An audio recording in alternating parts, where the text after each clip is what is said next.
Sandra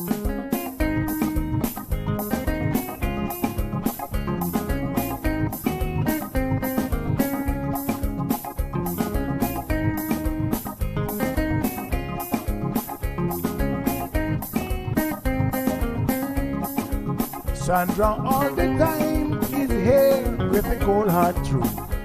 She's the ears and the eyes for me and you. Every day, everyone want to hear from Sandra. And every time on the air, she's getting better. Tell your sister, tell your brother, tell your mama, call Sandra in the morning and in the evening. They always calling Sandra. And when they start fighting, they calling Sandra. And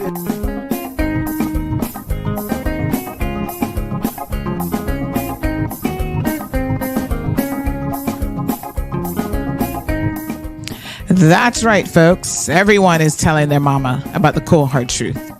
Welcome to another episode with more truth-telling, more problem-solving, and of course, more tea spilling than ever before. Sit back, students, grab your tea and turn up the volume because class is now in session. Call in at 936-2626 because your voice matters. Share your opinion on issues that matter the most to you.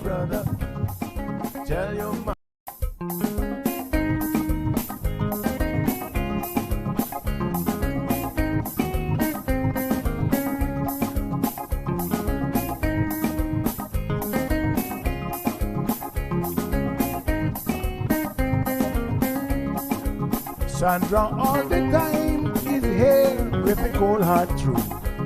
She's the ears and the eyes for me and you. Every day, everyone want to hear from Sandra.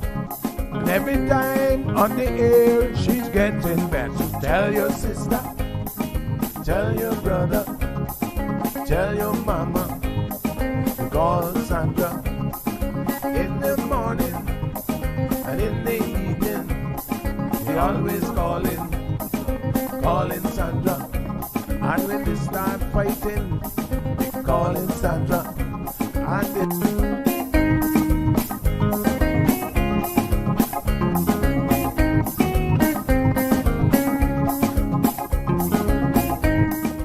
And That's right, folks. Everyone is telling their mama about the cold hard truth. Welcome to another episode with more truth-telling, more problem-solving, and of course, more tea spilling than ever before. Sit back, students, grab your tea and turn up the volume because class is now in session. Call in at 936-2626 because your voice matters. Share your opinion on issues that matter the most to you. Good morning, K-Man. Wagwan, how is everybody doing? Happy Tuesday. It is July the 30th. Wowee.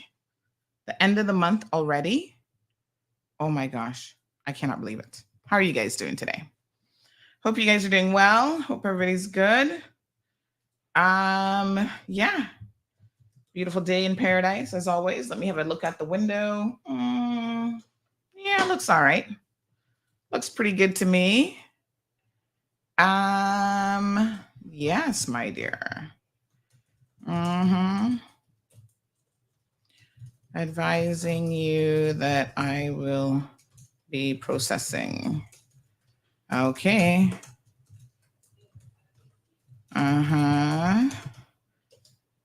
Okay. Yes, ma'am. Come on in, honey chill. Hello. That was from yesterday. Leave it. I'll have them both. Thank you. Good morning, Instagram folks. How's everybody doing? Let me just grab the links real quick and send to everyone on the list. I hope you guys are doing fantastic. All right. Some of you still haven't found the channel yet. You're like, Sandy, how I don't know what's going on? And I said, well, the only reason you wouldn't know what's going on is because you don't subscribe to the WhatsApp channel. It's really easy. And the good thing I like about it is it doesn't get lost in like a regular messaging box. Like everything is under one area. You go there and you can see all the messages for the day. So, I know you guys are busy. You don't have time to be looking at something every day or every minute of the day, I should say. So yeah, you can choose to do that, or you can choose to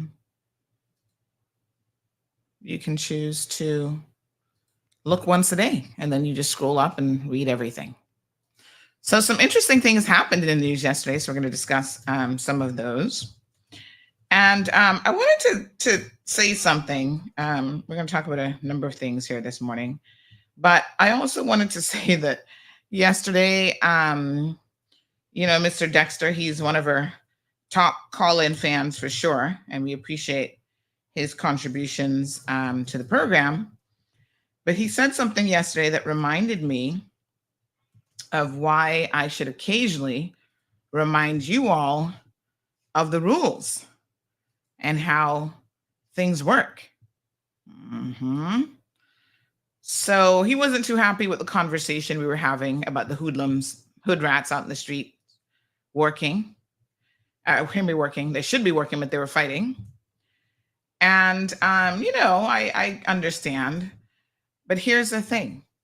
Not every day, every single topic on the cold hard truth is something that you're necessarily going to be all that invested in or that you're going to want to hear. That's just life. Don't take it personal. Don't get upset about it. What you can do is, if you're really that bothered by it, just listen to something else. Alternatively, what you can do is just wash the dishes, do some laundry, do something that'll take your mind off of things until you are figuring, okay, the conversation has probably changed to something that I'm more invested in. But it probably doesn't make any sense to call the show and be like, I don't want to hear that. There's a lot of things on the radio that I don't want to hear. And you know what I do? Let me tell you, let me demonstrate what I do. Okay, you see these fingers? Yes, they need to be done. Don't look at that part of it. These little fingers can turn dials and they can press buttons. So that's what I do. When a song comes on or in a commercial or something I don't want to hear, I just go bloop, press and listen to something else. All right, so let me encourage you to use your little fingers. Bloop, bloop, bloop, bloop. Dial, dial. That's what you must do. Okay, honey child. That's the beauty about choices. I love that we have choices in life. Matthew, how you doing, honey child? He says, good morning, Miss Sandy. Abby's in the house. Olivia's here. Damien, Patricia, Evelyn, Paul joining us from the beautiful 411 Bermuda in the house. Good morning, everybody. Blissful Powell, Stephanie Brooks. Oh, hi, Stephanie. How you doing, honey child? Demara is joining us from NYC. Senor Robert, right here in the KYC. Diamond Princess is here for it. Diamond Princess says, good morning, lovely people. Y'all have a safe day. Shaka Zulu. Hey, Shaka. What's going on? Jane says, good morning, Sandy. Exactly. That's what I referred to as freedom of choice. It's a beautiful thing. Yes, honey child. We all got freedoms. Every day you get up, you have a lot of choices about what you want to do, what you want to listen to. And I say, exercise that.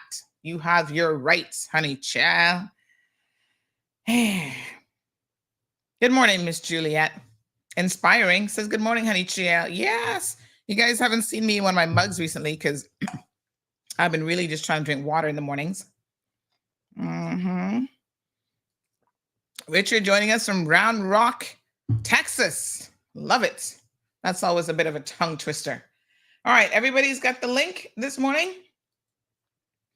Let me send it to the Florida people. Sometimes we have a Caymanians in Florida group. I'll be in Florida soon enough. Might have to come say hello to some of y'all. Miss Ann, get ready for me. She works for Amazon, honey child, so she's got to show me. She has got to show me the Amazon store that they have in Tampa. I'm so excited about that, to go see like a physical location. So Caymanians all over the globe doing amazing things. So let me do a big shout out to all of them, of course, who are regulars to the program as well. So we want to give a serious big shout out this morning. Man. Talking about making us proud and warm and fuzzy all over. Look, yeah. Oh my gosh. Caymanians at the Olympics. So we got a little bit of Olympics controversy we're going to talk about.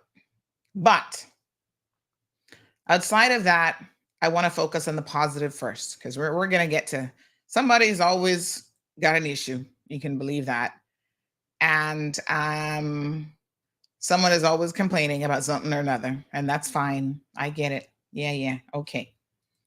However, don't y'all just love some days to try to have a complaint-free day? Have you ever gone all day and said to yourself, I am not going to complain about a single thing, gosh darn it.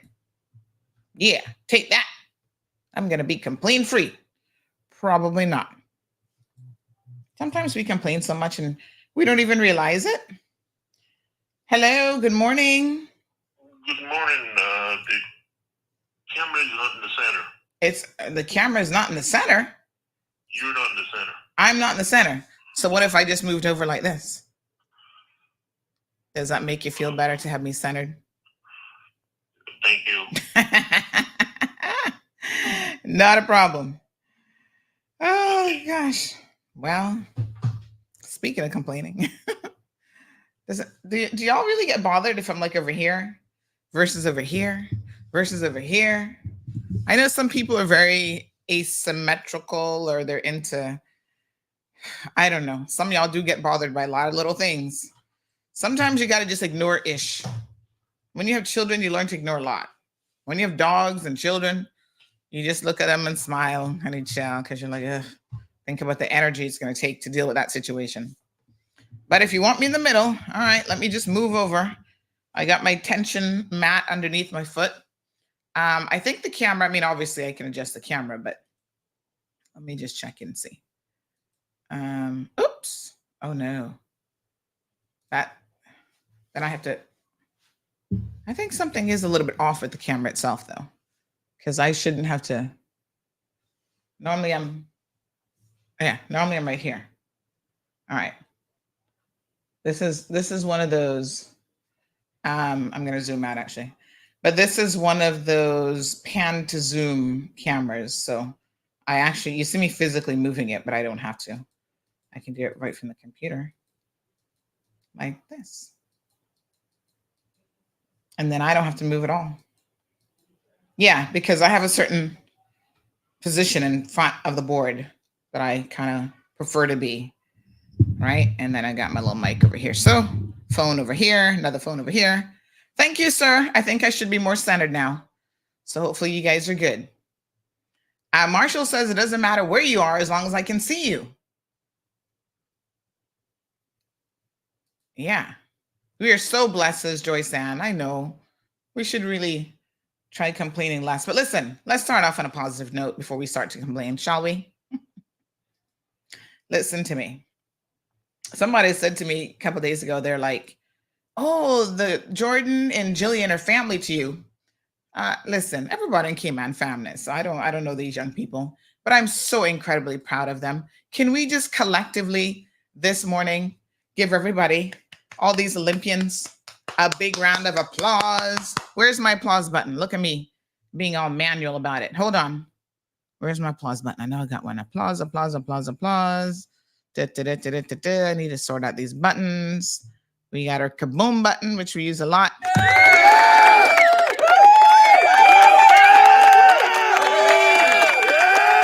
Yes. We should be so proud that we have young Caymanians going abroad and representing us with pride and doing such an amazing job at it. So, of course, we expect no different than the siblings, Jillian and Jordan Crooks. Look at this young man. So focused. I'm so happy for his family. I don't know, again, who his mama is and whatever, but all I know is he's a Caymanian honey child. And that's all that matters. Young man and your sister, Jillian, you guys are amazing. You have so much discipline. And thank you for what you do. Because they've been doing a lot professionally. They just keep their heads down and go about their business. So let me show y'all now the post I got this morning. So this one, Jillian posted that she's ready to dive in and make a splash for Cayman tomorrow. So she's doing the 100-meter freestyle preliminaries at 4:15 a.m. I don't know if this was posted this morning or yesterday. Hold on, let me see if I can find this post and I'll give you all a better fix on the actual time. But this is fantastic. And then Jillian, so Jordan's doing the 100-meter freestyle preliminary. I think that was this morning. And then Jillian, the 100-meter freestyle prelims as well. So let me see here now. Jillian, this is a public post, so we should be able to see this. So this is so wonderful. I'm sorry I didn't know about it before because I could have gotten up and watched it. Yeah, that was 17 hours ago. So she actually posted a little video of them in the pool. So good for you guys. This is so amazing. Good job. All right. And then apparently our Jordan, out of 79 competitors, Caymanian Jordan Crooks secured his spot in the semifinals for the 100-meter freestyle with the 5th fastest time in the pool for the heats. Wow. Can we all just have that sink in? Wow and wow and wow. Oh my God. This gives me goosebumps. This makes me so proud. Our little country. Can you imagine being put on the map? Out of 79 competitors, this young man got the 5th fastest time in the pool for the heats and is going to go on to the next round. Well done is all I can say. I mean, I am loving it. Loving it. Right? This is just amazing. Couldn't be any prouder. And I'm sure his family and friends must be just, it's just wonderful. Absolutely wonderful. So we wish you luck. What time is the next heats? We don't normally get a lot of information in the heats. Like we know when, let me just check my I was looking for this post, but I can't find it. So if you have the link for that actual post, let me know where that's coming from. I was looking on Facebook, assuming it was Facebook, but maybe not. All right. So let me just check my messages over here so I can tell you all what's on today. Good morning, caller. Yeah, the post is on the Cayman Island Olympics. That one is on the Olympics page? Yeah. Okay. That shows like the heat and everything. Okay. And the time and date and all that. Yeah. All right. Thank you so much. Let me go see. Normally the heats are not televised, I don't think. But let me have a look. All right. Thank you, darling. I appreciate it. All right. So let me see. Okay.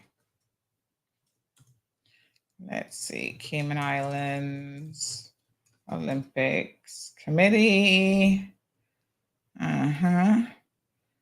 Okay. All right. So he has qualified for the 100 freestyle semifinals.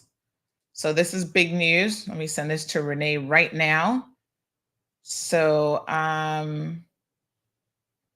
so that she can get on this, give them their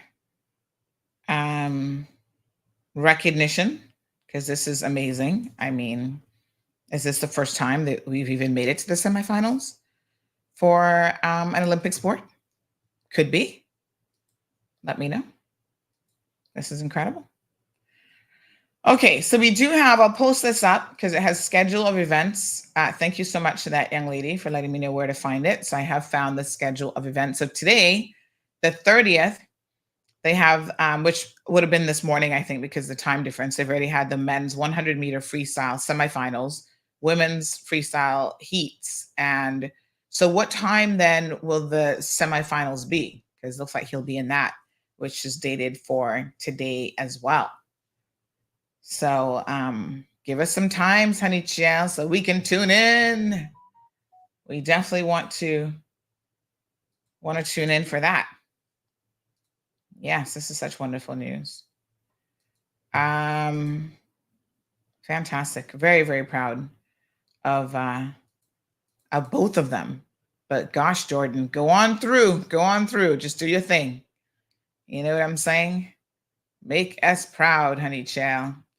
So we have 6 Olympians there, 6 champions in my mind. Congratulations to all of them. Just really proud. Yeah, good for them. So they get to see Paris, and I don't know if any of them have been to Paris before, but this could be a trip of a lifetime. And so, make the most of it, do the best that you can in your respective events, and also just soak up the experience. You may only make it to the Olympics once in your life. This is an amazing opportunity. We're such a small little island nation that, listen, certain opportunities we get are like, we just got to take it in, knock it out of the park. Amazing, right? And that's exactly what this is. So congratulations to our young people. There they are in a little, is that a gondola or just a boat there in France? See, all smiles and making us proud. That Cayman flag. Raise it a little bit higher, I say. All right, beautiful. So very, very good. Amazing. Truly amazing. All right. We're wishing Jordan the best. Listen, I'm feeling good about it. I'm saying, anything is possible. We could very possibly have a medal in our hands. You just don't know as these things go. So I'm feeling positive. Honey child. Go on through, young man. So I can't talk about the Paris Olympics without addressing the controversy. And to be honest, I didn't see it. I haven't really been watching a whole lot of what's going on with the Olympics. But apparently there was some scene with the opening of the Olympics that got a lot of you offended and in your feelings. And from the little that I've heard, I would say rightfully so. I don't know if it's Parisians trying to be funny. Maybe we don't get French humor, or I don't know what to say about them. I mean, I don't know.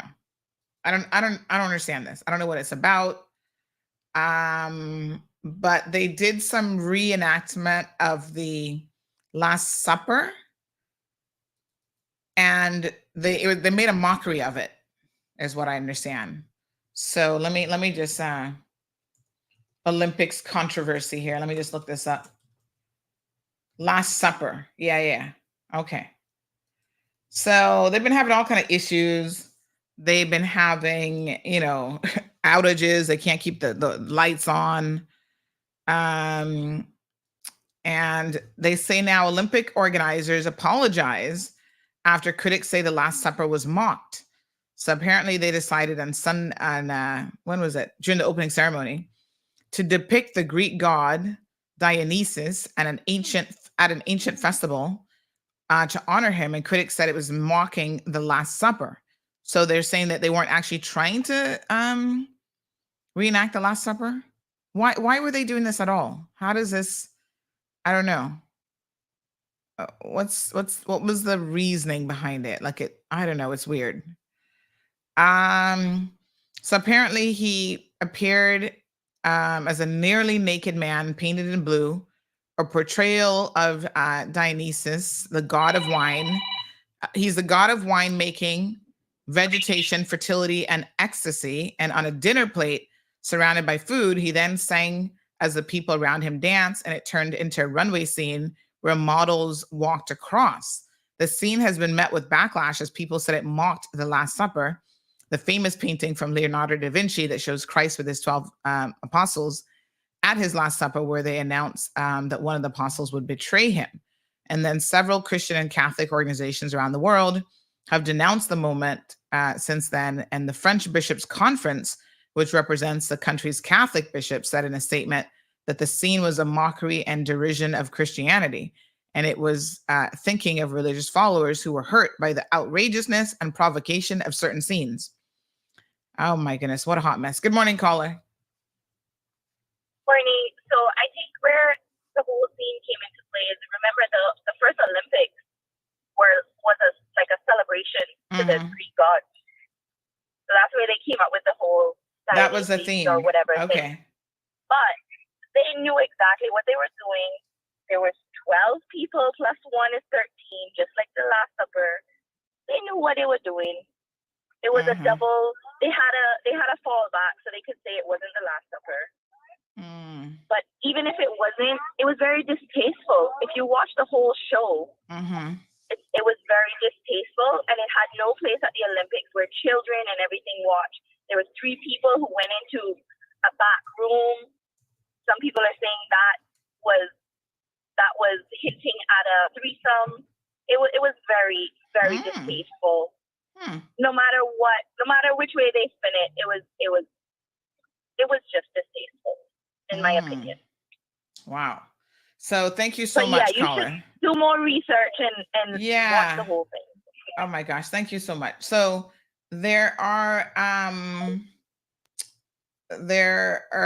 protesters who are out there saying that if it was meant to be parody, it was not funny, it was not amusing. I think that caller is right. It sounds like it was distasteful, but then the question becomes, does something that is distasteful then cross the line into something else? So is it actually a true mocking of Christianity? I mean, they should have known better. Even if they're saying that wasn't the Last Supper, and that, as that caller said, they were going back to, this being, because obviously the Greeks are the ones who started the Olympics, if they're claiming that that was really what this was all about. Anyone, I would think, who was part of the organizing of this should have seen this coming. I mean, it seems pretty foreseeable to me. So why they didn't see it coming, only God knows. Maybe the truth of the matter is they probably didn't care. When they were looking at it, what else? Listen, this type of controversy gets y'all talking about the Olympics. Some of you said, Sandy, I've tuned out. I refuse to watch it now. And other people might be minded to watch it just to see what's going on. So maybe they were trying a fast one in terms of making the Olympics more interesting. I don't think that they needed to do that, because if you love the Olympics, you love the Olympics for the sport of it all, not for, the theatrics of it all. Right? So it's puzzling to me. I'll be the first to admit I probably don't understand what they would have thought was funny about this. But let's watch a couple clips about it, because I know, like I said, a lot of you were feeling a way about it. I haven't actually seen it, so this will be my first time seeing it. So I've just grabbed a couple YouTube videos, and let's see what people have been saying about it. The Olympics kicked off Friday in Paris. Woo! All right. But then there was instant controversy over an opening number featuring drag performers that some people said was a blasphemous take on Da Vinci's painting, The Last Supper. Now, organizers said, we're sorry, but, the guy who actually put it all together said it was from the Feast of the Gods, which is a 17th century Dutch painting of the Greek Olympian gods, the Olympian gods, because it's the Olympics. Okay. And there are many more people in the picture they're talking about here. There's people on the side, you know, and it's like, come on, y'all. It's the Olympics. Stop. They're not trying to do anything except talk about the All right, so Paris Olympics let's see. opening ceremony. Another A night filled with spectacular moments, from the lighting of the cauldron to Celine Dion's breathtaking performance. But amidst the grandeur, one act has ignited a global firestorm. A tableau so controversial it has the world asking, what were they thinking? Picture this. Drag queens and dancers sprawled across a long table in a scene eerily reminiscent of Leonardo da Vinci's The Last Supper. Jesus Christ and his 12 apostles, replaced by a flamboyant display that left many viewers outraged. The backlash was swift. The official Olympics account, faced with widespread criticism, yanked the footage from YouTube. A stark message greeted viewers: this video is not available. But the damage was done. The opening ceremony, celebrated for its bold, unconventional approach, included a diverse mix of performers, models, dancers, fashion icons, and drag queens. But the segment that parodied Da Vinci's masterpiece crossed a line for many. In response to the uproar, the Paris Olympics organizers issued an apology to Catholics and Christian groups, expressing regret over the contentious tableau. To show disrespect to any religious group. On the contrary, I think that Thomas Joly really tried to really intend to celebrate community tolerance. That was his word yesterday. And looking at the result of the polls that we shared, we believe that this ambition was achieved. If people have taken any offense, we are, of course, really, really sorry. Thomas Joly, the creative director, also defended his vision. Ma volonté est simplement de dire que nous sommes ce grand nous et que hier soir, c'était des idées républicaines, c'était des idées d'inclusion, c'était des idées de bienveillance, de générosité, des idées de solidarité, bref, de ce que je crois nous avons follement besoin. En France, on a le droit de s'aimer comme on veut, avec qui on veut. En France, on a le droit de croire ou de ne pas croire. En France, on a le droit, on a beaucoup de droits, voilà. Et c'était l'idée de faire transparaître ces valeurs-là à travers la... Even high-profile figures weighed in. Elon Musk, CEO of Tesla and X, lambasted the ceremony, stating, "Christianity has become toothless." French politician Marion Maréchal added fuel to the fire, condemning the act and insisting it was the voice of a provocative minority, not France. The fallout extended beyond social media. A major U.S. tech company, C-Spire, withdrew its advertising sponsorship, citing the offensive nature of the performance. Yet not everyone was offended. Some praised the artistic vision, seeing it as a bold statement on inclusivity. James Leperlier, president of France's Inner LGBT, highlighted the ongoing struggles for LGBTQ rights in France, viewing the tableau as a call for progress. So here we are. The Paris Olympics 2024 opening ceremony has sparked a vital conversation. When does artistic liberty cross the line into mockery? Today, it's the Christian community under fire. Tomorrow, it could be any other group. So ask yourself, are we okay with this? All right. Well, there you have it in a nutshell. Obviously, some people offended, some people not offended. A lot of people messaging now and said, Sandy, it was not a depiction, despite what people might think, of the Last Supper. You know, lots of religious people weighing in on this. And some of these people are messaging me are religious themselves. And they're like, this was not a mockery of that situation.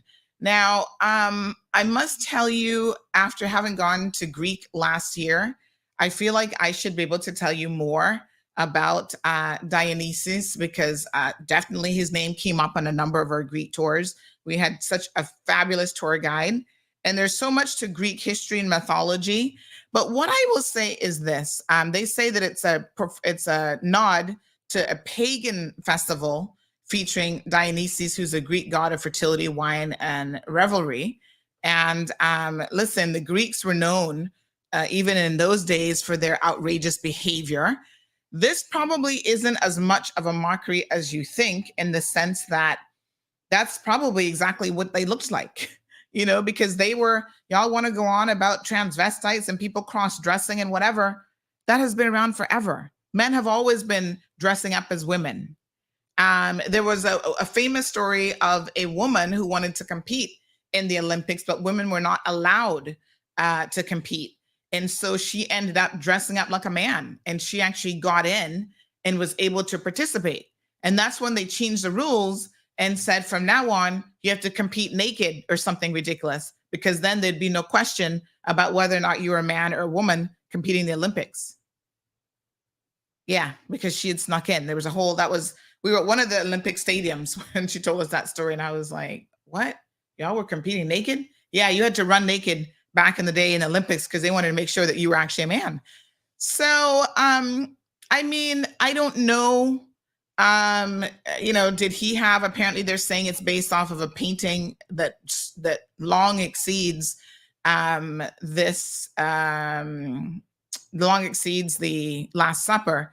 Now, I know this might come to a shock to all of you, but there are religions that predate Christianity. And the funny thing is, Christianity seems to piggyback off of a lot of these other religions. Let me try and see what that painting looks like. I'm curious to see, do we have a copy of the Feast of Dionysius? It's sitting in a French museum, no shock there. The Magnin Museum in France. And it's called the Feast of the Gods. Okay, and it was, I think, painted before the Last Supper. So let me see. Versus the Last Supper. Let's see which was painted first. All right. So, I mean, I wouldn't be surprised that Da Vinci actually took ideas from and maybe was inspired by the Feast of Dionysius as opposed to the other way around, right? So let me just see if I can tell you this, because this might be interesting in terms of factual information. And this is how it went. You know, when Christians went to that part, when they were in Greek, they actually, in order to try to erase other religions and other belief systems that predated them by thousands of years, what they did, and I think I even posted something about this on social media, because I found it so incredibly interesting. They either did one of two things. They either destroyed everything, so they would just burn it and say, you guys have been, for thousands of years before Christianity, you've been getting it wrong, and you've been worshiping the wrong gods or God or whatever. And so now we're going to tell you the right one to worship, and this is a religion that you must believe. But what has even been more interesting is if they didn't completely destroy it, because they figured, well, you destroy it, then no one will ever know. They in turn tried to build on top of it. So there's a picture from our Greek travels. I'm trying to see if I can put my hands on it really, really quickly, where there's actually this this structure that they built. And let me just see here. The Christians, like I said, came thousands of years later. And this was at one of the stadiums. And instead of knocking the whole thing down, because I guess it was built so amazingly well, what they did was they built on top of it. Like, it was like a temple. And so they built on top of it. But what is super, super interesting is when you look at the picture, you can see the different styles from throughout history of building and mortar and plastering stuff together. And so they said that, you know, when the site was excavated and discovered, they actually recognized that what they had done, again, in a desire to send the very clear message about Christianity is now here. This is the correct religion. This is the right religion. And everybody else has been getting it wrong. They actually built on top of that temple.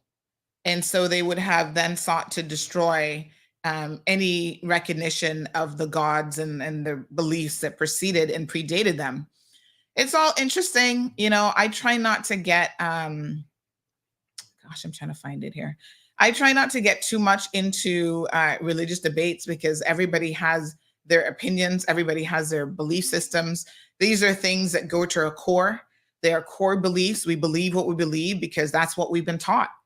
The only reason that I'm a Christian is because I grew up in that environment in a Christian household. If I grew up in the Middle East, chances are I would be a Muslim or something else. So I'm not one of those people. I'm not here to tell you that your religious beliefs are wrong or right. At the end of the day, we all believe in some sort of a after situation. And I guess everybody will find out then. It's not for me to judge. And I think that ultimately, one of the most amazing things about Christianity is that you have a choice, right? If we believe in the tenets of what Christianity says, at no point was God going to force anybody to do anything. It was, listen, you have a choice. This is what we believe. You believe it or you don't believe it. If you don't believe it, these are the consequences. Then leave people alone. If people are willing to have their souls go to hell, if that's what we want to believe, and those are consequences, then so be it. You know what I'm saying? I mean, I don't know. Is heaven has space for everybody to be a believer? So I'm probably not as offended as some of you would be, but if you are offended, that is your right to be offended. And you certainly have a right to, let me see if I can find this picture that I'm referring to. You certainly have a right to not watch the Olympics, or to, if you're a company, to, cancel sponsorship. All of these types of things are well within your rights to do so if you're so moved by it. I think that they probably were. And here's an article from The Guardian, and they say the Olympic Last Supper scene was in fact based on a painting of Greek gods, say the art experts. If you haven't ever seen the painting, then, and I'm going to show it to you guys here. If you haven't seen it, then you will probably be stuck in your view that this is a mockery of Christianity, when in fact it isn't. And that's very possible. And this is why, let me say this, because I think it's important to mention this at some point.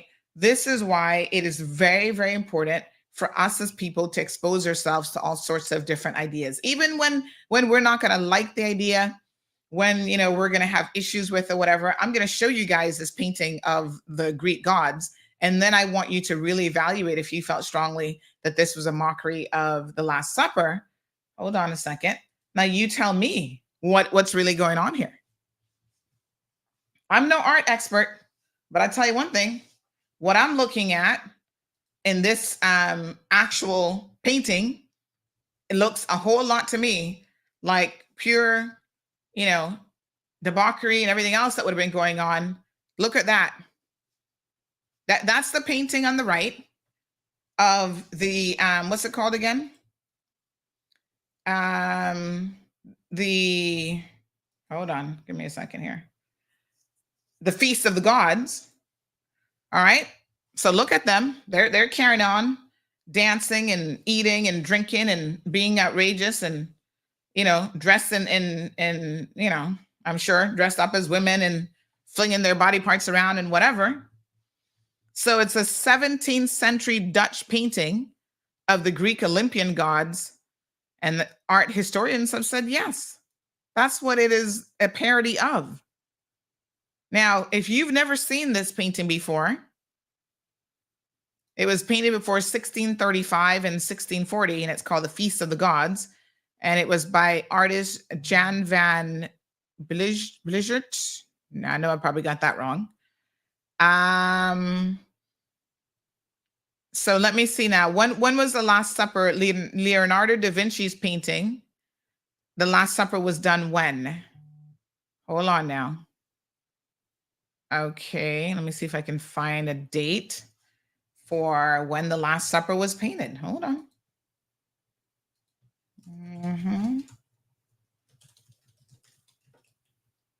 Okay, so the Last Supper was painted, it says 1495 to 1498. Okay. And so then we have this other painting from 1635. All right, so Da Vinci predated Jean van whoever that painting.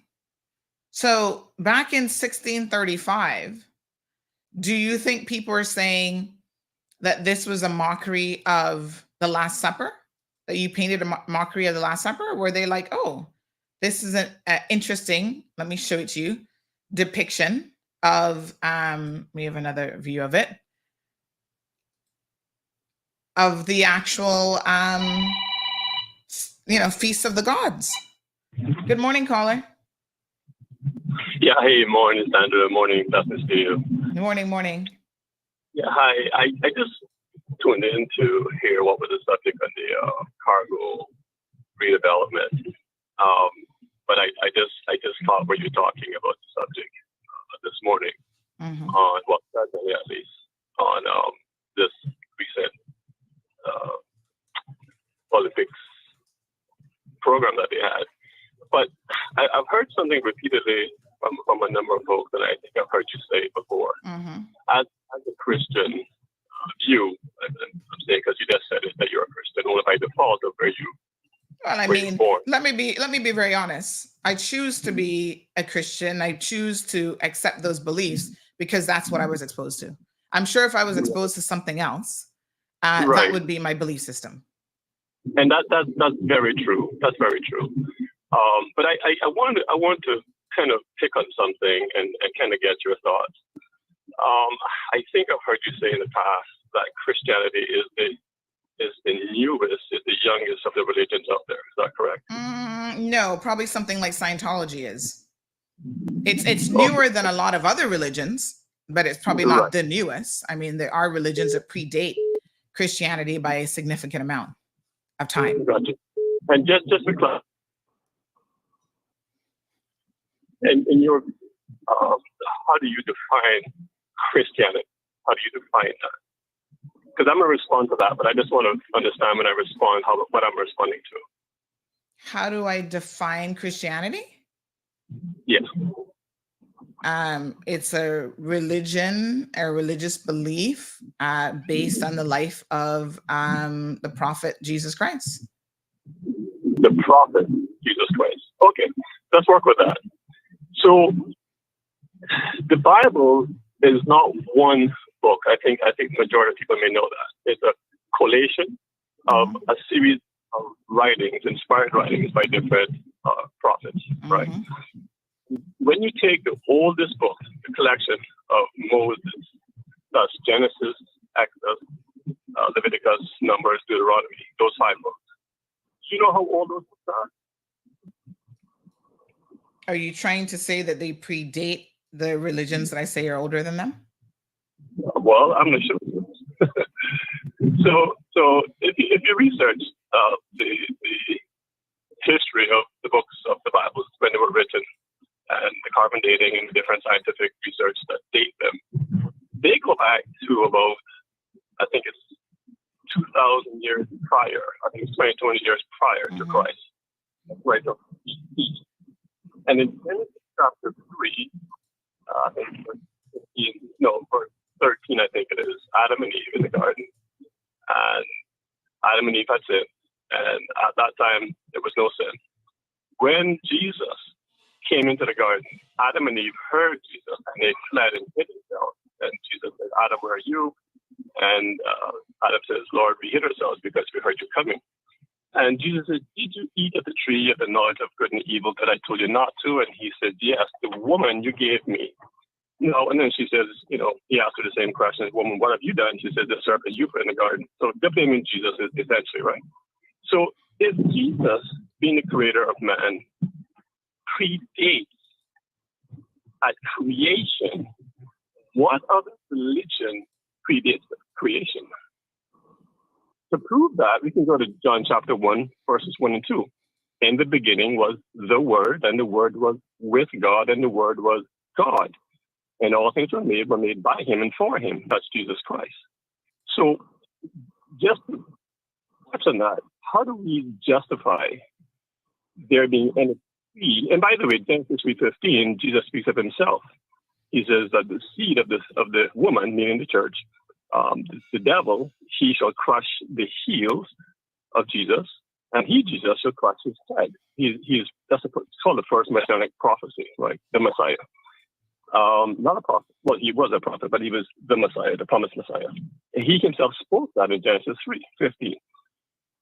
So how do we come to the conclusion by any stretch of imagination that there was a religion prior to creation by Jesus and the Father and the Holy Spirit? I mean, listen, I could send you all sorts of documentation on this, but I didn't think that this was actually up for debate, because there are timelines that talk about this, I mean, you can choose not to agree with any of that. That's a matter for you.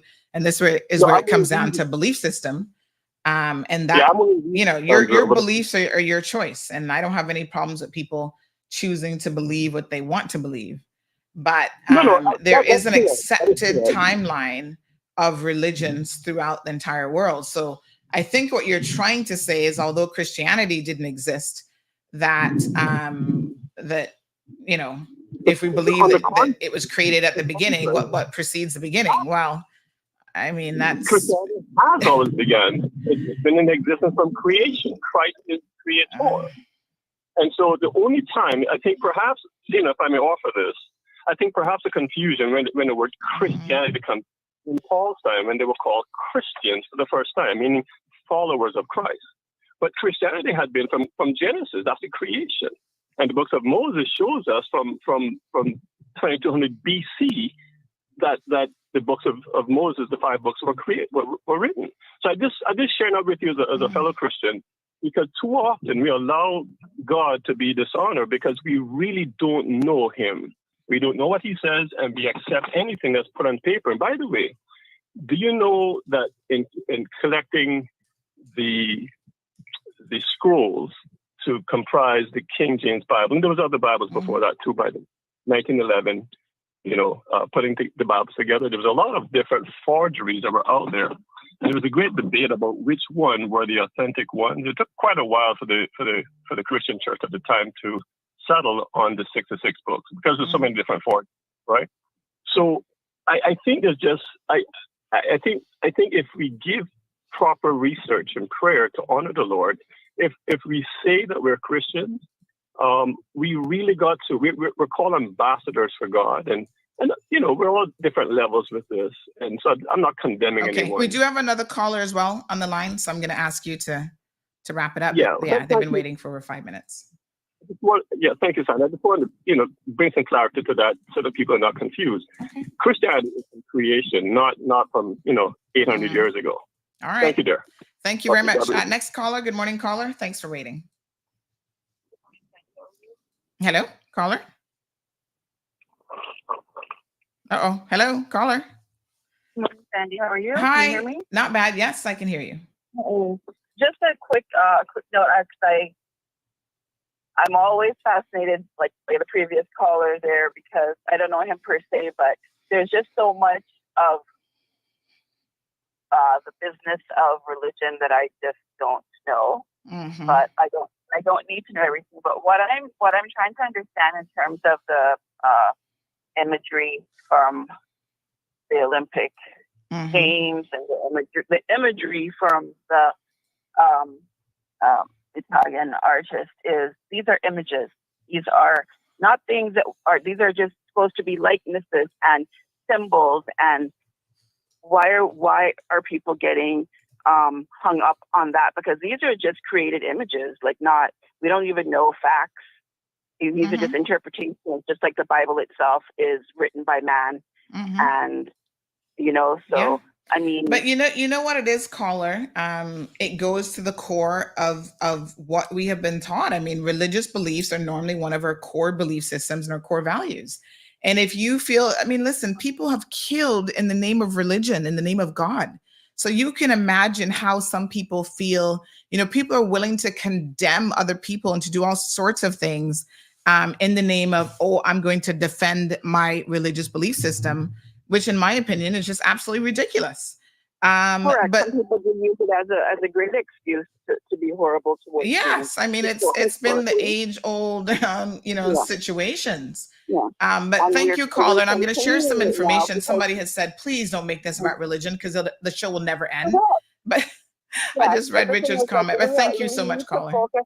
Did you acknowledge Jordan Cook for his accomplishments? Yes, we today? sure did. I just joined in late, so yeah, we I did. really hope that this doesn't. I mean, we should celebrate the athletes. And yeah. Period. Yeah. Period. All right, take care. Okay, thank you so much. Listen, like I said, I'm really not that invested in it. Richard said, Sandy, please don't let this program be dominated by religious argument. That could take a year. But here we have the order of the 6 major religions in the world, timeline. Hindu, Dharma, 2300 BCE to 1500 BCE. Judaism, 600 BCE to 500 BCE. Buddhism is 600 BCE to 400 BCE. Christianity, 1st century CE. And then Islam, 7th century CE. And Sikhi, 16th century CE.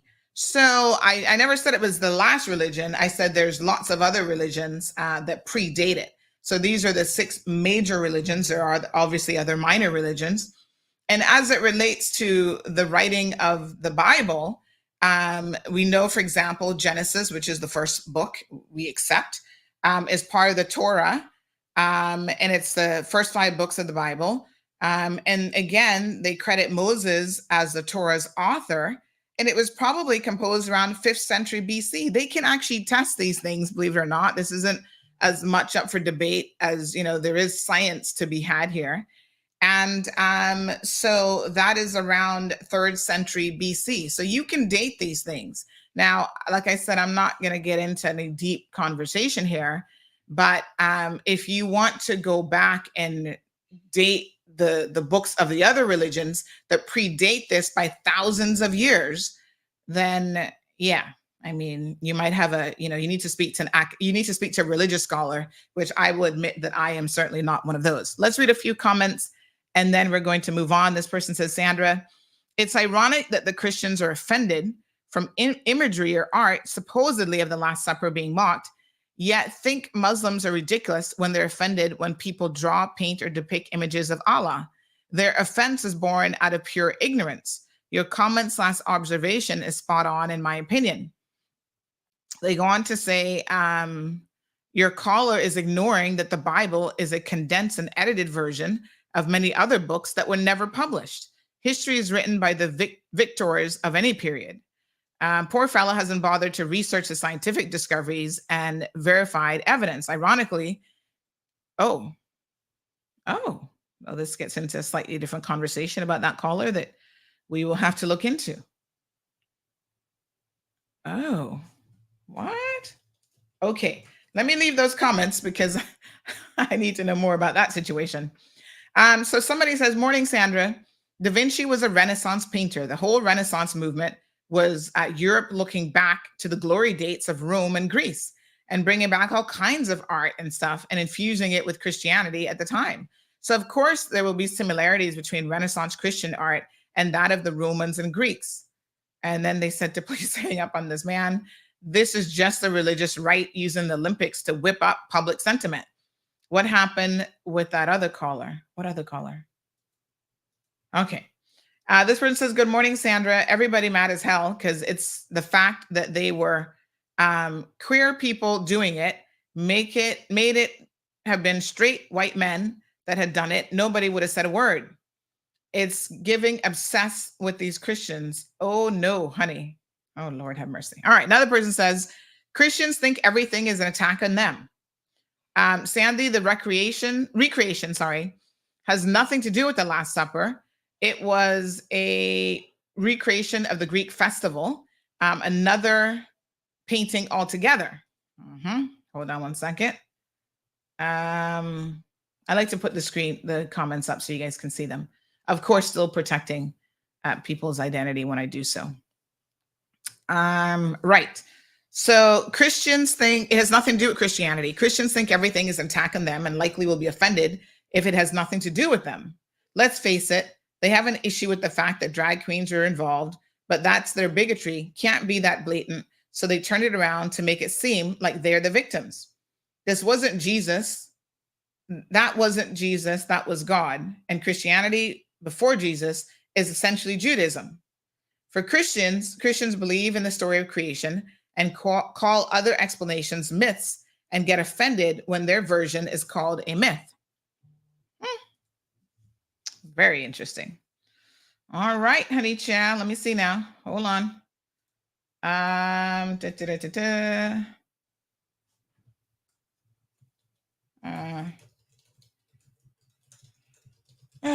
right, let me see now. We have they sent a picture of they said this one has been around forever and has not been a problem with society. Hold on, let me show you what they're referring to, because this is very, very interesting. So there's this painting, which if y'all want to get in your feelings about something being a mockery, they're saying, what about this one, Sandy? Hold on. Looks like I got too many images uploaded here. So there's that one. This person saying, why this has been around forever. Why aren't they getting offended about this?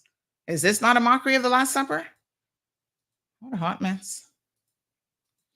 All right, let's see what else we got here. This person says, some people just want drama. It was not a mockery of the Last Supper. And they shared. All right, so this one says, dearest gentle reader. This was from, it looks like some maybe publication in Paris. Good morning, caller. Good morning, Sandra. Good morning. I just wanted to say something. I'm not gonna belabor anything.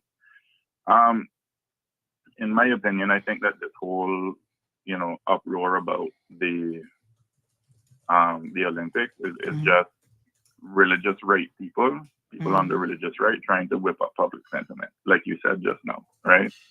And I just somebody else said that. I was just reading a comment, but you can certainly agree with it. Yeah.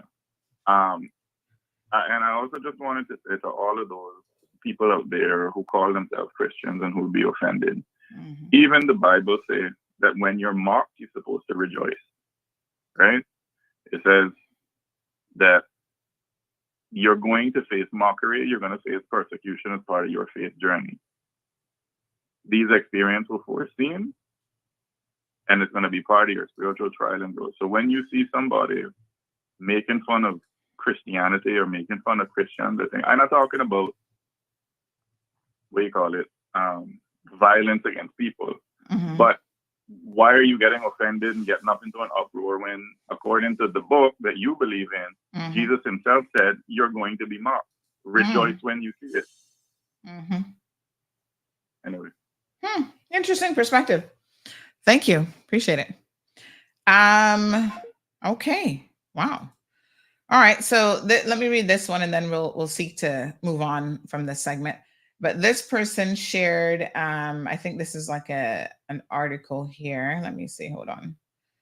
Where is it? Okay. So this person said, people just want drama. And this is what they shared. Dearest gentle reader, I'm about to step on some toes in regards to the opening ceremony at the Paris Olympics. The headless woman was Marie Antoinette. She ruled over France and was found guilty of treason, conspiracy, and stealing from the country. Sound familiar? Also, it was not the Last Supper. It was a depiction of an ancient Greek bacchanal, because, the Olympics are ancient and Greek. Surprise. And if you didn't know, a bacchanalia is an uncontrollably promiscuous, extravagant, and loud party. Oh, is that where we get bacchanal from? Oh, bacchanal. I see. All right. The parties often spanned several days, which honored the god of wine, Bacchus, which is the blue guy covered in grape wine. He's also known as Dionysus, the Greek god of fertility, later known as the god of wine and pleasure. Yes, all this coming back from my Greek trip as well. And finally, it was not death on a pale horse. It was Sequana, who's the goddess of this, is it Cian? the river in which the boat procession took place. She was meant to be the representation of the Olympic spirit and of Sequina. And if some of you weren't so busy trying to end the Department of Education, you might know this. Loosen the clutch on your pearls. Yours truly, Lady Francis. Oh my God. Paris is back on its feet, jubilant, flamboyant, creative, and open, free, says Thomas Jolly, the artistic director. And then this one says, an edit, art is free thinking. You're supposed to interpret it differently from others. Art is expressive in nature. It involves creativity and imagination. Art evokes emotion. I never thought my post or views on what I had researched for myself would go viral. This is what the person is saying in relation to this. I hope that you're reading this, that you do your own research, and that you do not have to agree with me. What a boring world this would be if we all thought the same. In America, we have the freedom to share our views and opinions, but they're not without consequences. All I ask is that you're kind to one another. You can share your information without threatening remarks, death threats, and crude candor. Please read the following article translated from French to English. And somebody again shared this and said, it was not a mockery of the Last Supper. People just want drama. All right, so there you go. This person says, but other religions, in my opinion, aren't attacked as much as Christianity. Muslims, etc., don't like gays either. Other religions are not attacked as much as Christianity. Well, I don't know about that. Anyway, yes, let's move on. I mean, if you're offended, there's probably nothing that's going to change your mind here today. So what can we do? Everybody's entitled. I always say it. Everybody's entitled to their own opinion, but to be sure, we're not entitled to our own facts. So good morning, Miss Faith. Gabby's turn on this is they wonder why people who have so much hate for the LGBTQ plus community, this is why they have no respect for God. So now that you know that this had nothing to do with God and these figures are historical Greek figures and so on, does that change that position, Gabby? I'm just curious to know. Marva says, yes, Sandy, these are the last days. The devil's in control. In England, they had a Red Bull for something else. They should not have had none of these pictures should be there. But what happened to freedom? Even if you believe in the Bible, you say you guys believe in the Bible, you're Christians, even the Bible says you have freedom. You have freedom of thought. How are you guys trying to control how people see the world and how they think when God and Jesus himself said people have freedom? Let them have their freedom of thought. Certainly what somebody else thinks should not be encroaching upon your thoughts if you are a person of conviction. The only reason you become afraid of other people's thoughts is something else is going on in your head where you're not firm in your own belief system. That's why I don't have any issues with what people think. You know, you can certainly comment and address it, but I'm not going to say shut down this thinking and shut down this and that and blah, blah, blah.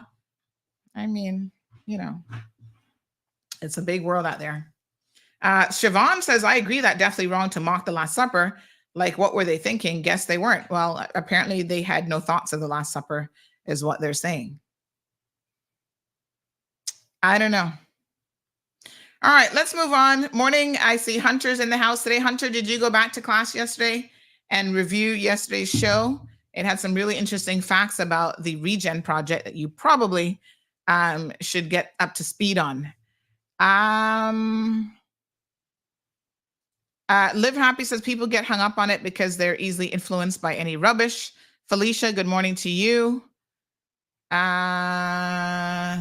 Inspiring says, I will make a point. We, a Christian country, and Christianity should be respected in our country, full stop. Alicia says, Jesus was first killed for us. Okay. Faded Mary Jean says, big fan of Greek mythology, not religious, but I do believe this was a mockery of Christianity. It's easy to pull wool over people's eyes. Da Vinci painted the Last Supper in the 1400s. The Feast of the Gods came after. It's fair to say it was a depiction and could also be seen as a mockery because one predates the other.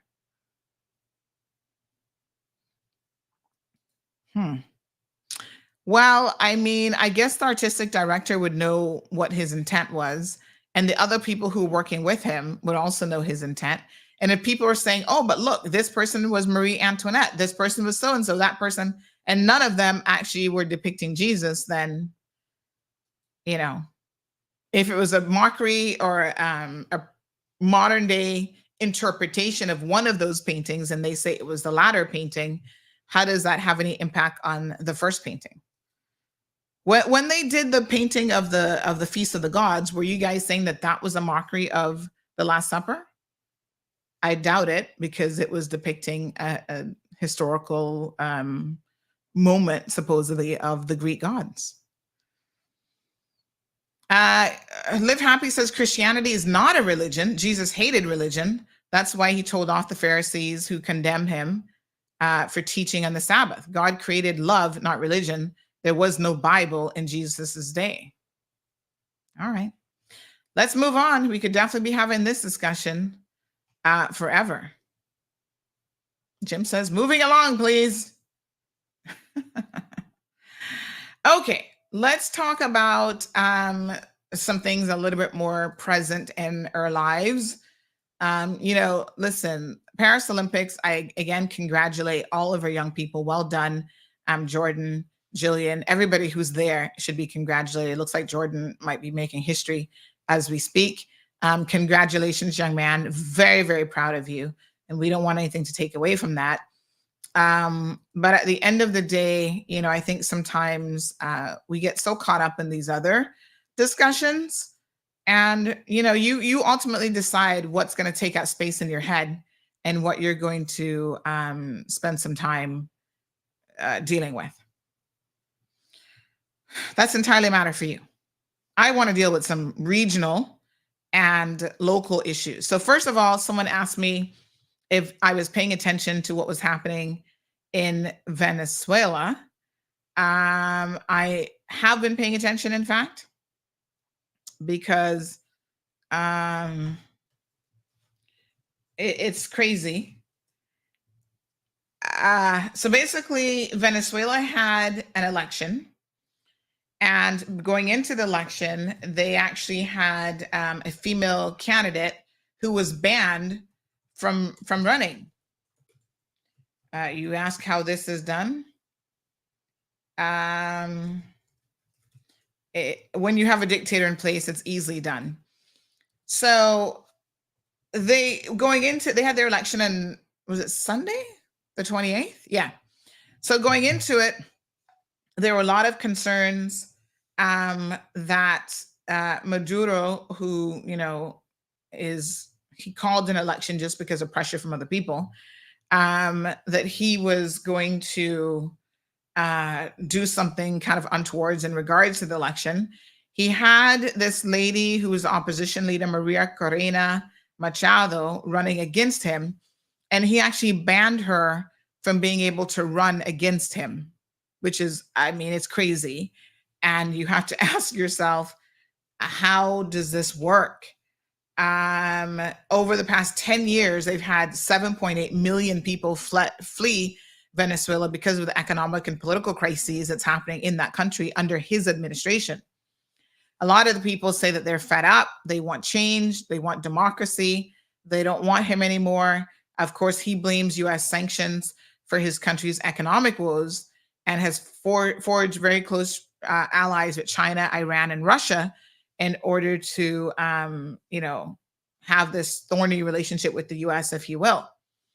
So change in government was something that people say, the majority of people in Venezuela actually wanted.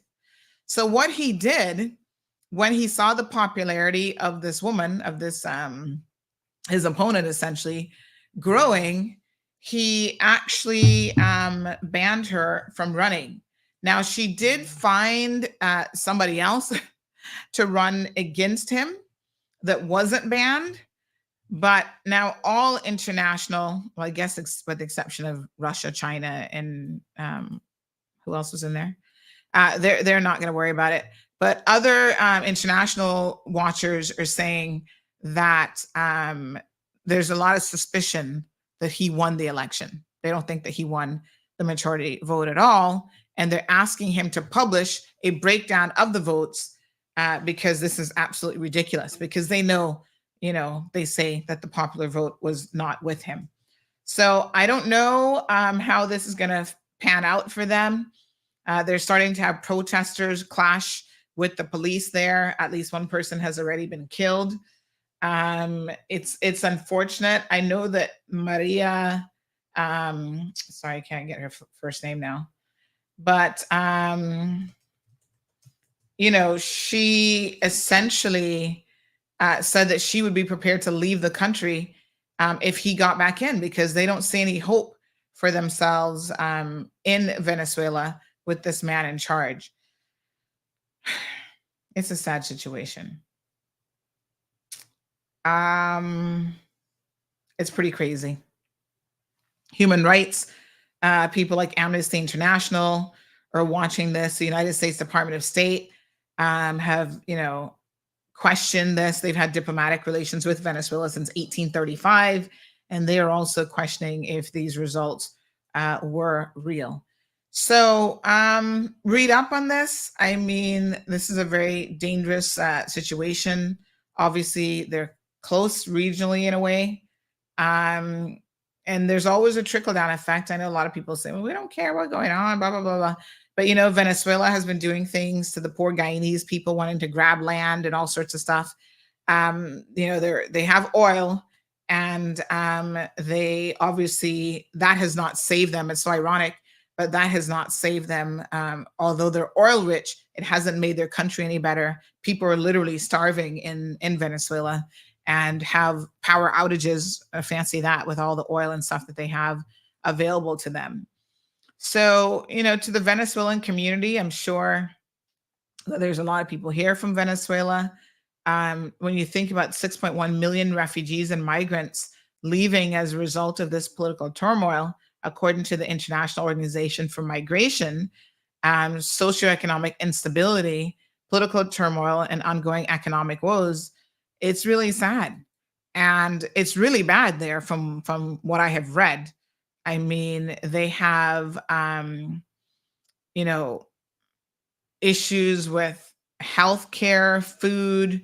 If you look at the Venezuelan economy and the refugee crises, I mean, my God, I definitely feel sorry for them. It's really horrific, and it's the worst that it's been, in the minds of a lot of people in that country. There's a whole article here about the rise and fall of a petrostate.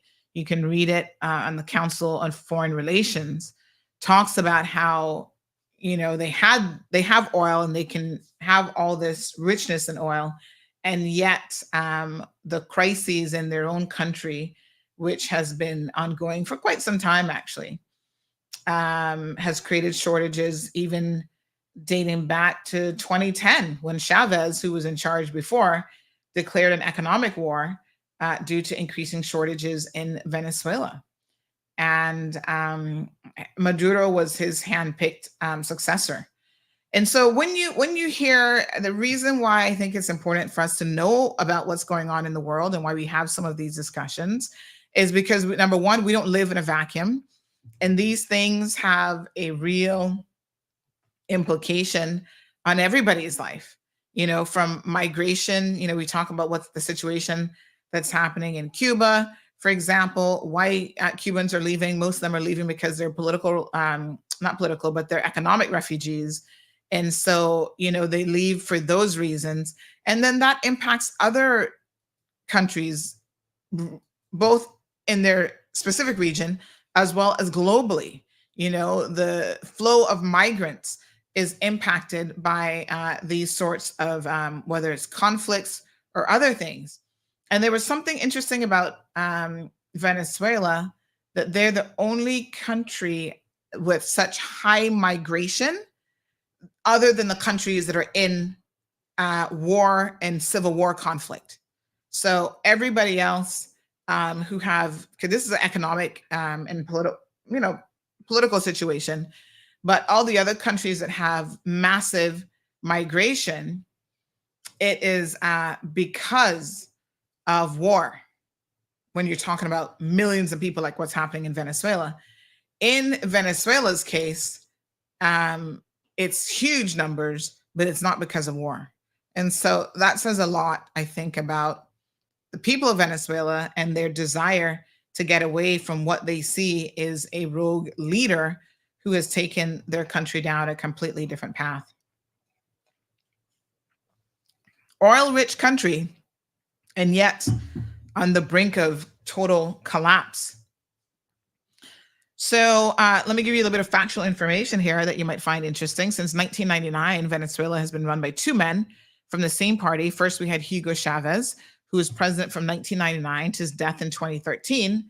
And then he was succeeded by his right-hand man, Nicolas Maduro. Their Socialist Party, which is the PSUV party, has over the past 2 decades gained control of key institutions, including much of the judiciary, the Electoral Council, and the Supreme Court. As a result, the role of the president has become much more powerful, and the system of checks and balances has been severely weakened. Not long after Mr. Maduro was elected, global oil prices plummeted, and Venezuela, which relies almost entirely on oil revenue for its income, went into 7-year recession. Inflation skyrocketed and shortages of basic foods became widespread. Waves of anti-government protests in 2014 and 2017 fizzled out after a police crackdown. Millions of Venezuelans left the country to escape economic hardship and political repression. And amid growing discontent, Maduro was reelected in 2018 in a presidential election widely dismissed as neither free nor fair. With the executive and the judiciary under the control of the PSUV, Venezuela's divided opposition in January 2019 united behind the only major institution where they were still influential, and that's the National Assembly and its speaker, Juan Guaido, arguing that Mr. Maduro's reelection was not valid and the presidency was therefore vacant. Mr. Guaido, with the backing of the National Assembly, declared himself interim president. And while more than 50 countries, including the US and the UK, recognized Mr. Guaido as Venezuela's legitimate leader, Venezuela's military stayed loyal to Mr. Maduro. With the continued support of China and Russia, he remained firmly in charge of the country. Tougher US sanctions made it harder for the Maduro government to sell oil and restricted its access to foreign currency. With the economy in free fall in 2019, Maduro relaxed some of the strict foreign currency regulations brought in by Chavez. Shortages eased as a result, and in 2021, the economy started growing. But extreme poverty remains shockingly high, and many of those without access to foreign currency continue to struggle. Disillusioned with the failure of Juan Guaido to seize control of anything more than some Venezuelan embassies and assets abroad, the majority of opposition parties withdrew their support from him in December of 2022 and dissolved his interim government. In October of 2023, the opposition organized a primary to choose a unity candidate to take on the government candidate in the upcoming presidential election. So former lawmaker Maria Corina Machado won by a landslide, despite having been banned by the Comptroller General, an ally of President Maduro, from holding public office. After her appeal against the ban was rejected, she threw her weight behind ex-diplomat Edmundo Gonzalez as a unity candidate to take on President Maduro in the presidential election, which was just had this Sunday, July the 28th. So that's a brief summary of what is going on. The U.S. is threatening to reimpose oil sanctions on Venezuela. And so things will undoubtedly be getting worse. You know, it's the economic situation there is very, very dire. Like I said, since 2014, over 7.4 million people have left Venezuela. And as of June 2024, approximately 6.1 million refugees residing outside of the country, mostly in Latin America. And this is according to the United Nations Refugee Agency, the UNHCR, and Global Trends Report. They say as of December 2023, 7.6 million people who reside in Venezuela require humanitarian assistance. And the number of people experiencing crisis level or worse food insecurity in Venezuela is expected to rise from 2 million in January of 2024 to 3.5 million in July of 2024. So basically in 6 months, it's going to go from 2 million to 3.5 million. Colombia hosts the highest concentration of Venezuelan migrants at 2.9 million. And the migration of children and adolescents through the dangerous Darien Gap in Panama has increased by 40% so far in 2024. So pretty bad situation. Wow. So 6.1 million, the majority of them refugees remain in Latin America and the Caribbean, again with Colombia having the most, followed by Peru, Ecuador, and Chile. So, you know, it has a knock-on effect. Some go to nearby islands. They take sea voyages to nearby islands as well. You know, I'm sure it impacts Guyana to some extent. Oh, it's crazy. Very, very sad, the level of poverty. And of course, it impacts children and women, always the worst with these types of situations. There's a lot of lessons to be learned from, you know, when we have political leaders who don't want to ever move on, who believe that they are gods. And we always have to be mindful of these individuals who value power over anything else. And it comes in different forms. We even have it here in our small little nation.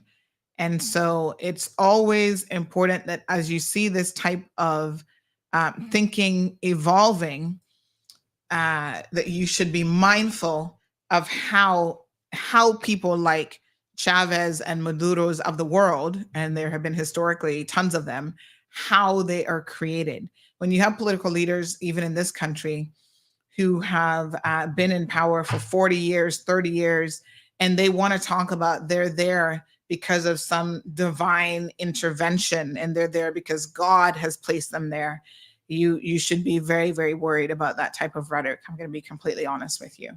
And we have that right here in this country. There are people who believe that they are ordained to be in political office and that they cannot be removed by you, the voting people. And, you know, you see their overinflated egos exhibiting itself, you know, time and time again when they say certain things. Some people, you know, I just don't take them on. You know, some of them, I'm talking about local politics now, have had the audacity to reach out to me in recent times and message me. And I read the message and I ignore it because these people are narcissists. They like to gaslight you, and I ignore them because they don't have that kind of power over me. You know, they might have it through their churches. And again, in the name of religion, they go to churches and they try to fool a lot of people. But thank God, I have a very discerning spirit and they have no power over me. But when I hear people say, and I've heard this said on more than one occasion, and I always find this to be a very curious statement because it shows you the mindset of a lot of people in Cayman that, I've heard it said with people in the Savannah area with another candidate, as well as like McKeeva Bush, for example. Well, I'm his hand-picked replacement. You know, he's going to be, I'm going to be his replacement. And I'm thinking, how does he, like, who made him the person that is going to handpick his replacement? That's ludicrous. The people decide when and how and who he's going to be replaced by. What say does he even have in that? But again, it demonstrates on a smaller scale, but one should be mindful of how these things come about. It certainly demonstrates on a smaller scale how people think that a current politician has so much power in this country that he is able to dictate who his successor is going to be. To me, that like when I hear people say that blows my mind. I'm like, we're not supposed to be a communist country. What are you talking about? It's up to the people. Just absolutely unbelievable. So according to the IMF, Venezuela's economy is thought to have contracted by more than 1/3 between 2013 and 2017. And last year alone, it is estimated to have shrunk 18%, compounding the pain and hyperinflation. IMF is saying that could top 10 million% by the second half of 2019. This was several years ago, but just to give you guys an idea of how long this economic situation has been going on. Malnutrition is widespread. Food is scarce. Public health system is in ruins. Life-saving medicines, electricity, and clean water are all in short supply. And this is going on for years. So what a mess. Very, very sad situation. But bring it home. Bring it home to people who refuse to give up political power and think that they are there for life. And that, we the people have no say in when they go and if they go. What a mess. All right. Good morning, Ingrid. How are you?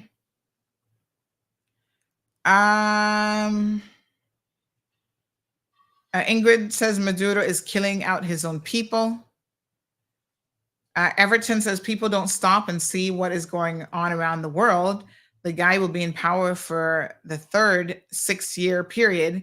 Each term of 6 years is so this will be the third 6 years.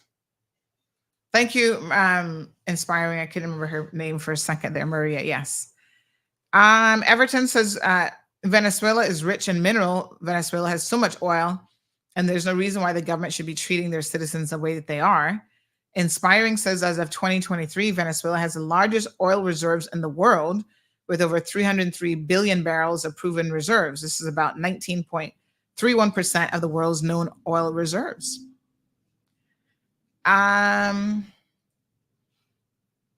Denny says, what? To hell paved with socialism?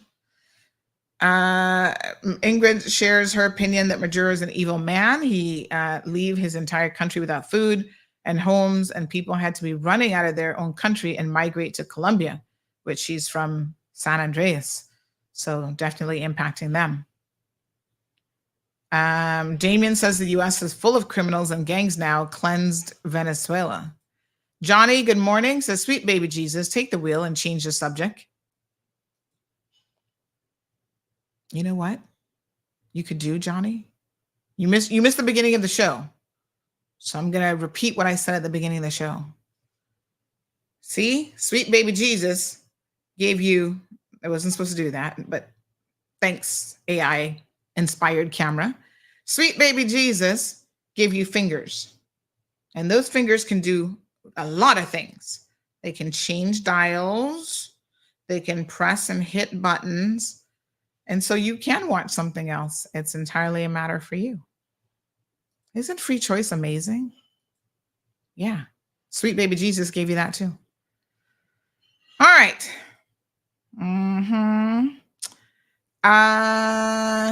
Live Happy says, I'm surprised by the amount of funding available to produce so many beauty pageants and sports teams, yet it seems like all the people are suffering. Oh yes, Venezuela is very big on they love a beauty pageantry, and they always are represented well in that category for sure. Sports, are they big in what, football and baseball? Inspiring says Venezuela serves as a cautionary example of the political consequences when a country allows a leader to perpetrate the rule indefinitely. Kaboom!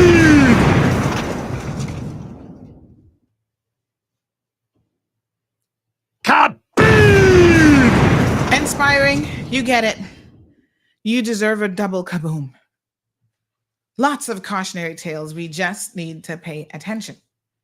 Marshall says, didn't Anthony Eden handpick his son to run in his place when he was no longer going to be running? Like, what made him think that that's how it works?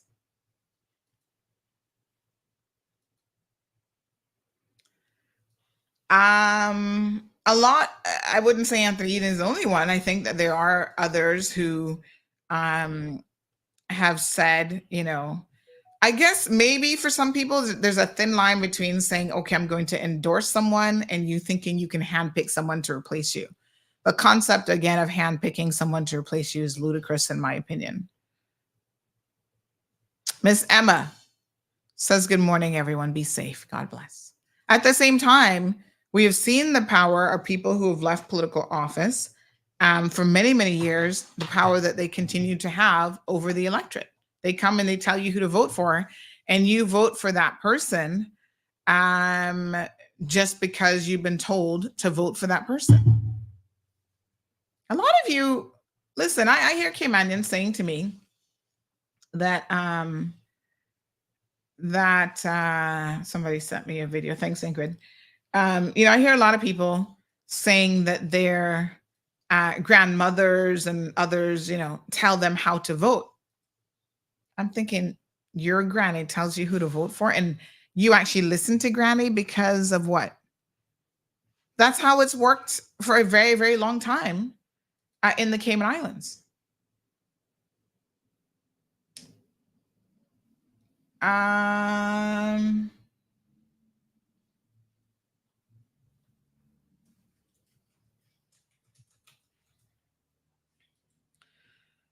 Okay.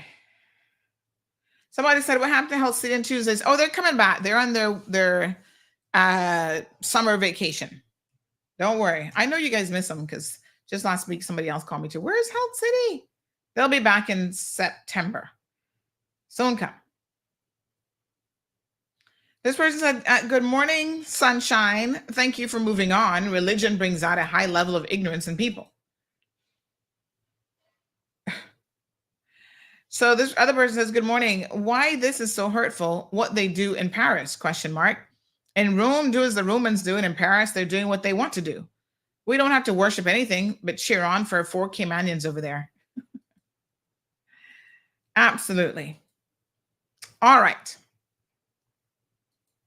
Be mindful, folks, we're coming into general election. That's what I'm going to say now. Mm-hmm. Jordan just made third in his heat. This is the finals or semifinals now that he's in. Ooh la la. Good, Jordan. Go and get him, boy. You get him, honey chill. Let me see. Somebody else just sent me an update on Jordan. Hold on. Who was that? Resend it for me. Somebody just sent me something. I think they said 1:00 is when we should be able to watch him as well. Some of y'all complaining that you can't watch the Olympics.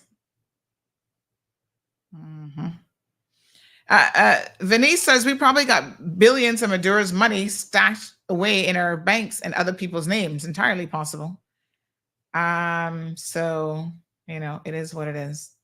Symphony of the Seas. I'm not sure what this is in reference to, but you say you mean like what you're doing on a daily almost. What was that in reference to? Can you clarify?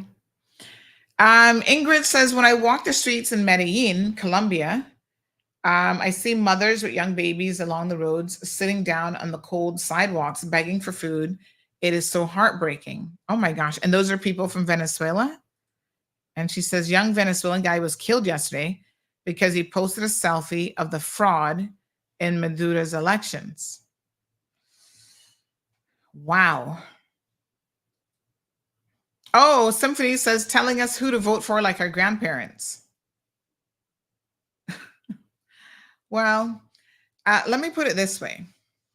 At least I can justify, if I have an opinion, and it's just an opinion of who you should vote for or who I think, I don't necessarily think I tell you who to vote for. I tell you, number one, the attributes that you should be looking for in candidates. And then you look at a candidate to see whether or not that candidate actually has the attributes. If your grandmother does that, when she's telling you, oh, go vote for Mikiva Bush, if she actually dissects why she has that opinion and all the wonderful traits that he has and all his bad traits that she's going to argue with you and why you should ignore them, then that means that your granny has plenty sense and you can certainly listen to her. But you don't have to do what anybody tells you to do. Again, critical thinking is extremely important.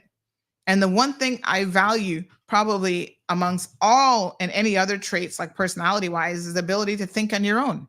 I can tell you guys whatever, but if you can critically think and research and come to your own conclusions, that is actually the best thing for you to do. I tell you all the time, don't believe me? Go research it, go look it up, and come to your own conclusions. So I hope that that's the bigger picture that you're actually taking away.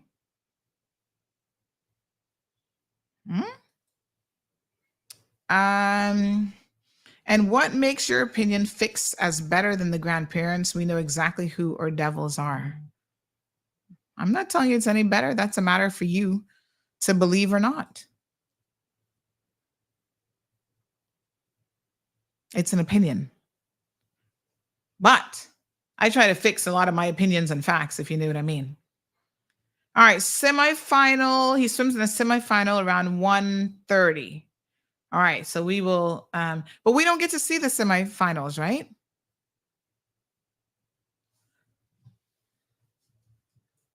What? She died last night? Oh my God, are you kidding? Oh no. Oh, that's sad. Dengue fever? Oh my gosh. This person said, stop entertaining stupidity. Referring to Symphony of the Reefs comments. What a mess. Everybody had, like I keep telling y'all, everybody has an opinion. And you certainly don't have to agree with it and you don't have to like it. And, you know, I read a lot of what you guys say because I think it speaks volumes to how people think and who people are. So don't think of it as me entertaining stupidity. Think of it as me reading the comments and people revealing who they are. And you guys can take that any which way you want. But it is indeed very, very interesting. USA channel shows the heat, says Jasmine on Instagram. Oh, good. Thank you. I will, I'm going to watch it at 1:30. I'll start tuning in from 1 o'clock. All right. Good morning, Ms. Barbara G. Siobhan in the house. Let's talk about the port redevelopment. So let me grab my notes on it. Hold on one quick second here. Hang tight, hang tight. All right. Let me just cue up a little something for you. Recover personal injury attorneys, helping injured people get what they deserve. Did you know that insurance companies have lawyers that represent their interests? Before signing and accepting any settlement, know your rights. Call us today for a free consultation at 924-9999. That's 924-9999. Recover. Your personal injury attorneys are on standby to assist. All right, I had to grab some stuff off of the printer. So let me have my notes here on the cargo port development. So the ministry has sent across some information. They're advertising that they're having some public meetings on the cargo port redevelopment project, and they want you guys to attend these public meetings so that you can find out more about it. I noticed that my little homework sheets for Gigi was also on here. By the way, just a quick note, parents, a lot of you have children during the summer. You want to keep their brains engaged and active. Can I encourage you and let you know that there's a lot of free online resources for you to be able to do so. One of the ones that I really, really enjoy is education.com. They have workshops. They have worksheets and lesson plans and everything from preschool all the way up to grade 8. All the different subjects: writing, grammar, reading, fine art, social emotional learning, sciences, social studies, and so on. So Gigi has to practice her writing. And so this is some of the stuff yesterday. This one is like all about my mom My mom's name is. So you just pick the respective grade that they're in. And then this one is about paragraph frames, kind of teaching them how to frame paragraphs and sentences and so on. So education.com/worksheet. You can explore the website. It has a lot of wonderful free things on there that you can print off for your kids and keep them busy. So another good one is readingrockets.org, and they have free resources there as well. All right. Good morning, Miss Jennifer. She says, congratulations to Jordan. Oh, let me do a big shout out to Miss Jennifer and her beautiful daughter. I was going to get to it, and then I realized, oh my God, the time. I must tell you, I got so used to talking for 3 hours that a 2-hour show now does seem to go by rather quickly, I must admit, but we'll get used to it. Miss Jennifer brought me some samples yesterday, and I am wearing one of them as a base this morning, Miss Jennifer, and we'll do the giveaways tomorrow. But her daughter has a company called Cayman Cosmetics. I love the packaging. Look, let me see if I can get it. Hold on. Let me zoom in a little bit here. What's the zoom in thing again? It never zooms in when I want it to. But anyway, oops. I don't know, the other way. Too far that way. Hold on, honey child. I'm hitting the wrong button. All right, so let me just show you. Oh yeah, zoom in is this one. So let me show you these products. She has a social media presence. I think you can go and find her on Instagram. Really cute boxes, by the way. Hold on. Let me see if I can zoom in a little bit here. So these are fantastic. And these are lip glosses. So you can get these. There we go. Can you see it? Yeah. So you can get these lip glosses available. Cayman Cosmetics. And so they have, she's given me a couple colors. This one is called Lois. There's one called, oh Lord. Geez, I'm peace. I can't even see. Hold on. Let me try taking the glasses off. Brack Bell. Yes, they're from Cayman Brack. And then we have Orchid. The Brack Bell label looks a little bit small. And then the other one, remind me of Jennifer what the other one is called. So these are lip glosses that are like tinted. They have a little bit of color. And so you can use them. Look at that. Isn't that pretty? I like the containers. Very nice. All right. So Caymanian entrepreneurs, lots of them out there doing amazing things. So I did use one this morning as a base to what I'm wearing. I think I put this one on, the Orchid, as a foundation. And so, yes, congratulations, young lady. Please, folks, go out and support your local, nice and moisturizing. Go out and support your local Caymanian businesses. Beautiful. So she gave us some to give away. I have 4 samples for myself. Once Gigi saw them, she's like, Mom, can I have a lip gloss? I'm like, no. But we have some samples. We'll give them away tomorrow. I'm going to tell you a little bit more about the company on tomorrow's show as well. So I'm very, very proud of our Caymanians who are, and of course, look at the box. It's kind of hard to see, but you got little Cayman Islands, made in Cayman, and you have your little Cayman, no animal testing, vegan, and everything.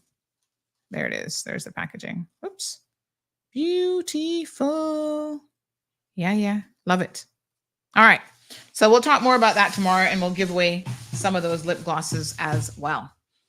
Okay, honey child, let's talk about the port redevelopment for the remaining time. Thank you so much. Swanky was the other one.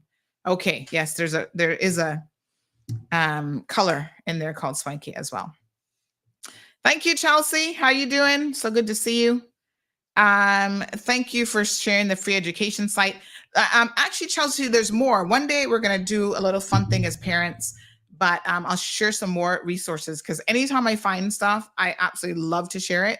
Because listen, we're all in this boat together as parents. I know how expensive summer camps are and other things. And you can actually do a lot of fun activities with your children at home to kind of keep them engaged. Big shout out to Miss Stacy. She has had Gigi in the kitchen. She was making dumplings last night for the stewed chicken, needling dumplings over the last couple of days. They've been making muffins and all kind of cake. Of course, Gigi just wants to lick the bowl. Truth be told, she's there for it when I make brownies because she just wants to be licking the bowl afterwards. But hey, get them in the kitchen, get them in the yard. She's feeding a crab in the backyard at the moment, doing all sorts of fun stuff. All right. cargo port redevelopment project. So there is a meeting this evening that all of you are being encouraged to attend. I would encourage you to make this your business, because this is undoubtedly going to be a huge capital expenditure project if we move forward with this. And so they've given me some information here, and I'm going to just share the information with you on the cargo port redevelopment project. So they have some background information on the project, saying that the cargo port facility was officially opened in 1977 by Governor Thomas Russell. And since then, it has served as the main port of entry for at least 95% of the goods imported into the Cayman Islands. They're saying basically, listen, it's approaching its end of life in terms of its functional lifespan, and its capacity to process goods is currently being stretched. Estimates are that within the next decade, the current infrastructure will be unable to support the projected increases in the volumes of cargo required to sustain Cayman's growing economy and population. And no doubt, I mean, I think that this is probably very, very true, to be honest with you. Just like the dump, it can no longer sustain our growing population. And we have to pick and choose, and obviously refusing some projects, which ones we will simply not be prioritizing. They say that the vessels coming into our port are currently reaching their lifespan as well. And so as they transition them out of service, cargo companies are replacing them with larger vessels, which when fully loaded, require a deeper draft that exists at the current port location. They say this is another reason why a larger cargo facility is necessary to ensure future food security for Cayman's growing population. So, the cargo port is operational 24 hours per day, every day of the year except Christmas and Good Friday. And during the daytime from 6 a.m. to 6 p.m., it's used for cruise operations, and then it transitions to cargo port operations at night between the hours of 6 p.m. and 5 a.m. So they talk about, the shift system and, basically the shift system is in place because the space needed to store containers is also used as a staging area for tour buses and transportation services that support the cruise industry. The second reason why it's staged like that is of safety. With thousands of cruise passengers traversing the port area, it'd be a huge liability to be operating heavy equipment with cruise passengers being present. That's understandable. So they say that they're looking for longer. They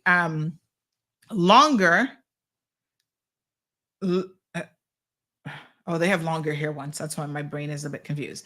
They're looking for a longer term solution.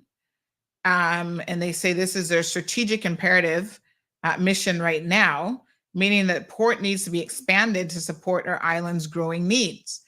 And so they have talked about the difference between a strategic outline case and an outline business case, and they've gone into some details. Here's the bottom line, folks. There are a number of public meetings in relation to this, okay? Public consultation being an important part, they say, of business planning process. This is why public meetings are being held, to explain all of the options in detail and to seek the public's feedback.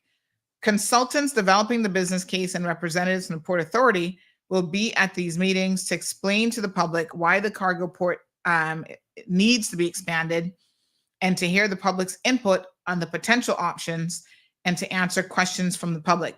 The first meeting is going to be tomorrow, which is Wednesday at 6:30 p.m. until 9 p.m. at the Vault, which is apparently located in the Compass building. And they say that that can accommodate hundreds of people there. The second meeting is going to be Thursday the 1st, so Wednesday and Thursday. I wish they'd given us a little bit more notice about the meetings, but hopefully they'll be live streamed as well. And that's 6:30 p.m. until 9 p.m. at the Church of God Chapel there on Shamrock Road in Bodden Town. All right, so there is an online survey. I'll share it on, hold on, let me see if I can grab the link here. And this is going to be open until Friday, August the 2nd. If you can't attend in person. Why only a week though? Can I ask the organizers of this? You know, they reached out to us and they said, okay, we want to advertise this for the next 6 days, but why only 6 days? Why couldn't you have started this a month ago and have us talk about it for an entire month? I'm just saying, these are the things that do make me raise a little bit of an eyebrow. I mean, today, you know, they sent it over the weekend is when they reached out, knowing over the weekend we don't have a show or anything. Yesterday, I mean, we posted on the website right away, obviously, we posted on social media, but today is already Tuesday. Wednesday and Thursday meetings. All right, let me share the link. If you have an opinion on this, first thing you need to do is obviously get educated.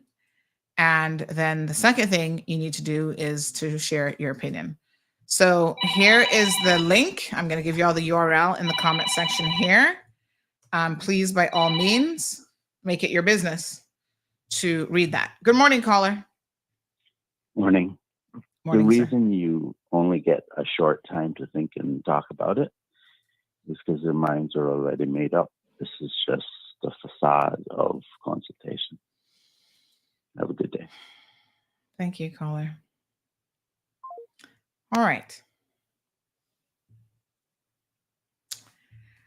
I mean, like I said, it would have been nice to have had more time. You know, people do have lives. Y'all do understand this, right? Summertime, people are vacationing, they got stuff going on. So please, whenever you're going to have public consultation, have meetings and stuff, do it with sufficient time for the public to be aware of it. All right. The good news is there is an online element. So even if you can't make the meeting, I've just put the link there in the comment section. I would like for all of you to please ensure that you click on the link and that you get out there and let me just say something here. You share your opinions and your positions on this. Again, it might be difficult for you to share your position if, in fact, you simply do not have the necessary information. So you kind of need to go to the meetings first, but then they're closing it out on Friday. So you got meetings Wednesday, Thursday, and then you got to have your opinion in by Friday. If you wanted to do some research on it, I think the time is a little bit tight for you to be able to do that. Okay. Who will be, I mean, it doesn't really say, does it say who's going to be? It just says consultants developing the business case and representatives from the Port Authority. Okay. So I don't know exactly who that will be. Presumably the minister might be there as well to hear your feedback. All right. Okay. So mark your calendars in relation to these meetings, and go out if you can. If you can't, like I said, I'll try to find out if they're live streaming it anywhere. We can get some details on that. And then let's see how we can take it from there. So, I mean, I think that the basic position, which is that we have outgrown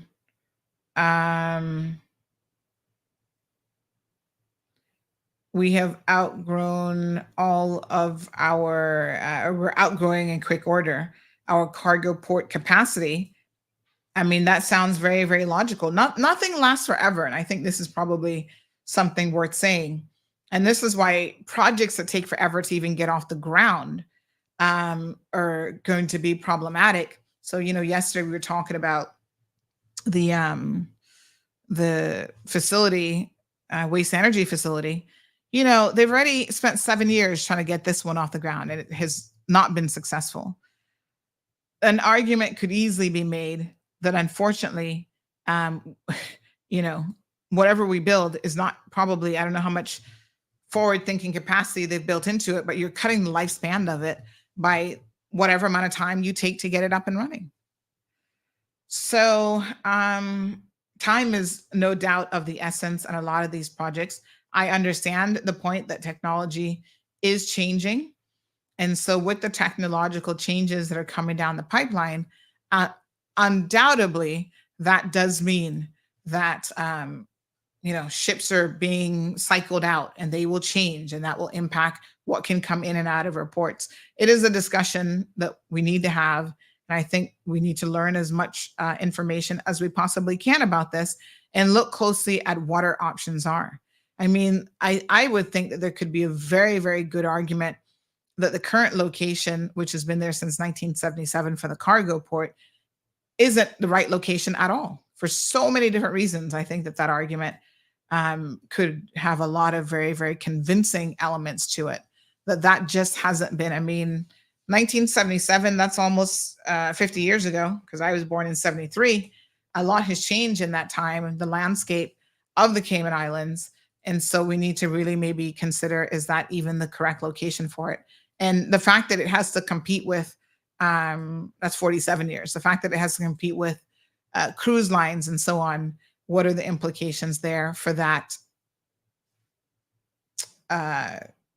rotating schedule to continue? Miss Carla says, I agree with Denny, honey chow. Yeah, I think that, the one, if I had to make a constructive comment, the one thing that I would have loved to have seen would have been more time given to this, more advanced notice, let's put it that way, and more time as well.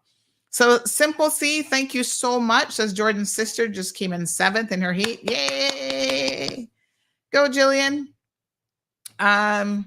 So thank you always.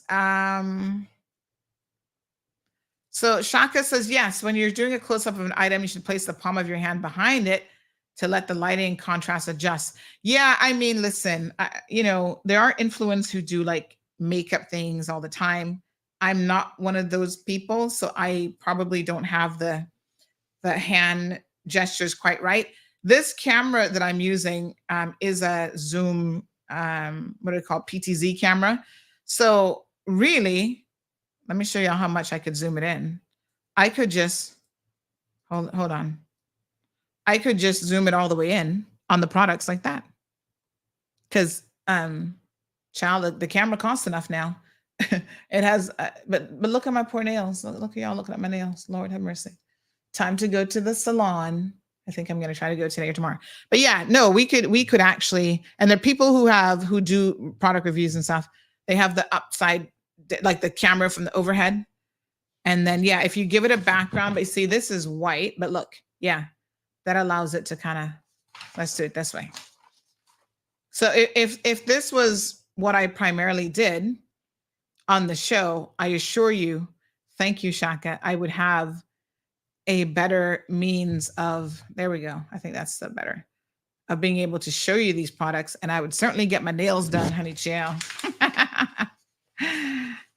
Let me show you the back of the product as well. Indulge your lips in a nourishing and luxurious blend of natural ingredients crafted with love for a luscious pout. And then this is the back of it as well. Cayman Cosmetics.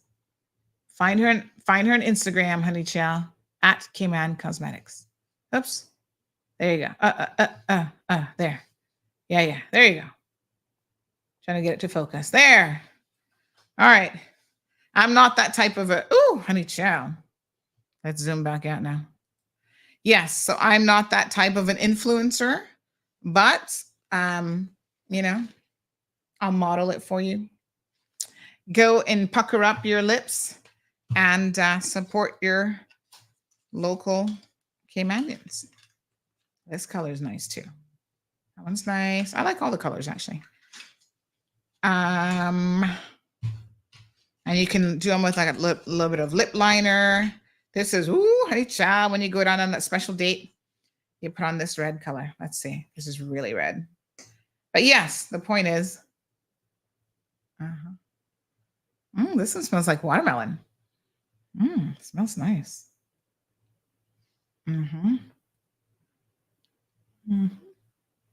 All right.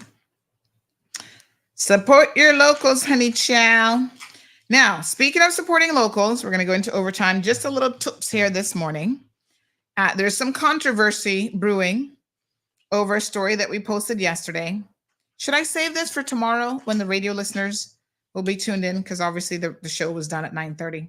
Let me save it for tomorrow because I don't want the radio listeners. I know some people can only listen on radio for whatever reason. They haven't quite figured out social media. But we're going to talk about how some of you have been messaging me saying that that someone that has been applauded as the first Caymanian manager of the Ritz-Carlton actually isn't a Caymanian. Y'all definitely up in your feelings about it. Evelyn says, yes, save it, honey child. So, yeah. All right, let's do that tomorrow then. Because y'all are like, how are these people claiming she's Caymanian? Yikes. I mean, she's Caribbean. Like maybe they should have said that. I guess she has Cayman status. I don't actually know who she is at all. Keisha Parcells Robb. So she was Director of Food and Beverage of the Ritz-Carlton, Director of Meetings and Special Events. So I don't know who she is, but according to y'all, she ain't Caymanian. Is she married to a Caymanian? Was she adopted by a Caymanian? Did she grow up in the Cayman Islands? How did she get status? But anyway, the Ritz is saying that she is their new first Caymanian to hold the position of hotel manager. Except y'all saying she's not Caymanian. So, Dart PR, I hate to tell you, but I mean, congratulations to her nonetheless. But if you really want to say this is the first Caymanian, probably make sure the person's like, I hate to say this, but like a Caymanian. Like, y'all know what I mean. We'll never, Anthony, be able to make that distinction in law. So the cautionary tale is, if you can't make it in law, why make it in any other sense? Let's talk about it tomorrow. We're also going to talk about tomorrow about the symbol on the back of the jacket that some people say looks like a marijuana plant to them and not the silver thatch. There's some controversy around that as well. All right, honey child. Tomorrow is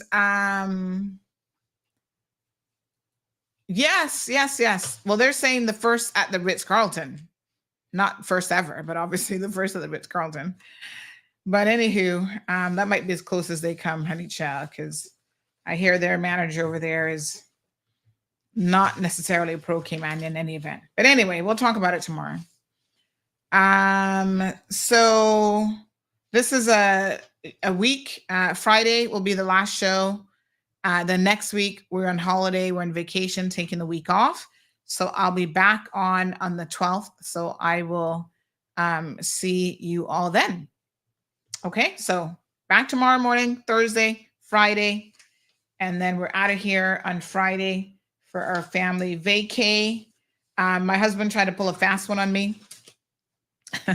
Over the weekend, I had my board. I have a spare board set up so that when I do travel, or if I need to do remote shows or whatever, I can take it on the show, on the road, I should say. And so I had the board because I hadn't used it in a while. I thought, let me update the firmware on it and all this kind of stuff. And there was something else that I wanted to test on it as well. And he said to me, because he saw it plugged in here for about a week on the desk, and he said, you're planning on doing your show while we're away on vacation? And I looked at him and I said, I thought about it, and maybe I would have done like an hour like I did last year when we were in Jamaica for the summer. We did most days, we still did at least an hour and a half show. And I said, I thought about it. And then I said, nah, we're going to do a proper family vacation where if we want to sleep in, we can sleep in. Some days we're going to be going to like the zoo and all these different fun activities that we have planned. I have my whole itinerary yesterday that I was planning out day by day. Like today, this day I'm hitting the mall. And this day I'm going to do this. I want to go to this dinner spot. I want to do kabachi. I want to do all sorts of stuff. And so I said to him, no, I was thinking about it. And he's like, yes, no, you're not doing a show.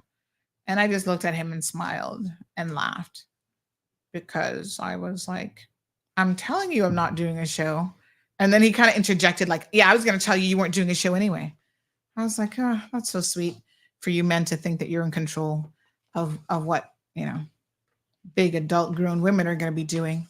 But thank you for your contribution, honey chill. I appreciate it. That's why I just laughed. I looked at him and I laughed. I was like, if I wanted to do a show, I'd be doing a show. But thank you. And no, I not to say that you must not value your husband's opinion. We're going to value his opinion. But ultimately, the decision would have been mine to make. But thank you, honey. I appreciate you. I appreciate your no vote. No, take a proper vacation. I appreciate it. And I agree. And I already had made my decision anyway. We're going to do a proper vacation. All right. Good to go? Let me just see if any messages came in.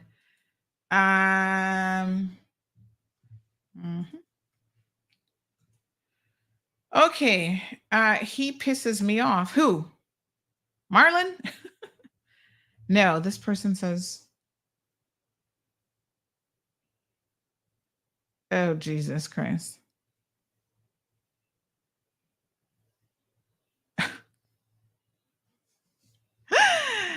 Oh my God. Okay. Yeah. All right. We can talk about him tomorrow. That's somebody else getting pissed off by somebody else. All right.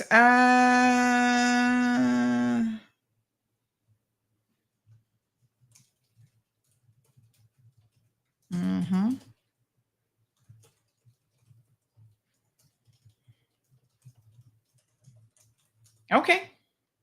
I think that's it. Oh, wow. Oh, that's so sad. All right. Yes. Okay. So tomorrow's show, we can talk about all those things. All right. Thank you all very, very much. Thank you, Miss Sue. Says, why do you all keep comparing status holders to Caymanians? It's not good. I've been here 35 years. My husband was from East End. Lots of our family here too. Well, I mean, Miss Sue, the question is, would you consider yourself a Caymanian because you've been here for 35 years? And do you prefer for people to refer to you as Caymanian, or are you saying that you will never be a Caymanian? Well, we can talk about it tomorrow. Symphony says, you're the man, Sandy. Not really. I'm not the man. I don't wear the pants and I don't have to wear the pants. But, I'm still my own person and I make my own decisions. And for those of you who think anybody controls me, well, I control myself. I does my best to control myself, honey child. Some days it's even hard for me to control me. Thank you very, very much. Yes, we're going to be having a fabulous time on vacation. I'm so excited. And Marlon, looking out for you, honey child. I know, right, Paul? He's like, take a break. She says, yes, I'm Caymanian fully, just my accent is different. All right, we'll talk about it tomorrow. All right, honey child. But congratulations to her anyway, Caymanian or not. I suppose it's not easy to get in that position as number one, a woman, and somebody from the Caribbean. All right, that's all she wrote. Y'all have a blessed day. We will see you tomorrow. Oh, here is a little joke for you. Let me show you this one before we leave. This one made me chuckle. And let me see here now. Hold on.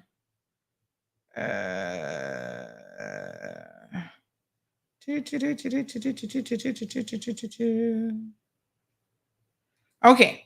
So yesterday there was an operation down in town. They went and nabbed a bunch of people working illegally. And so this just demonstrates how having technology available to you is so important, because CBC got drones, and WRC, they have drones now, honey child. And look at this. They caught this guy hiding on the rooftop thanks to use of modern technology and a drone. He thought he was going to get away from the authorities by climbing up and hiding on the rooftop. Poor him. Little did he know. We getting with the times, honey child. We got drones around the place. Good morning, caller. Good morning. Can you give me your WhatsApp number, please? Well, you want to message me on this number? You can. This number has WhatsApp on it. And you can also message me on my personal number if you'd like.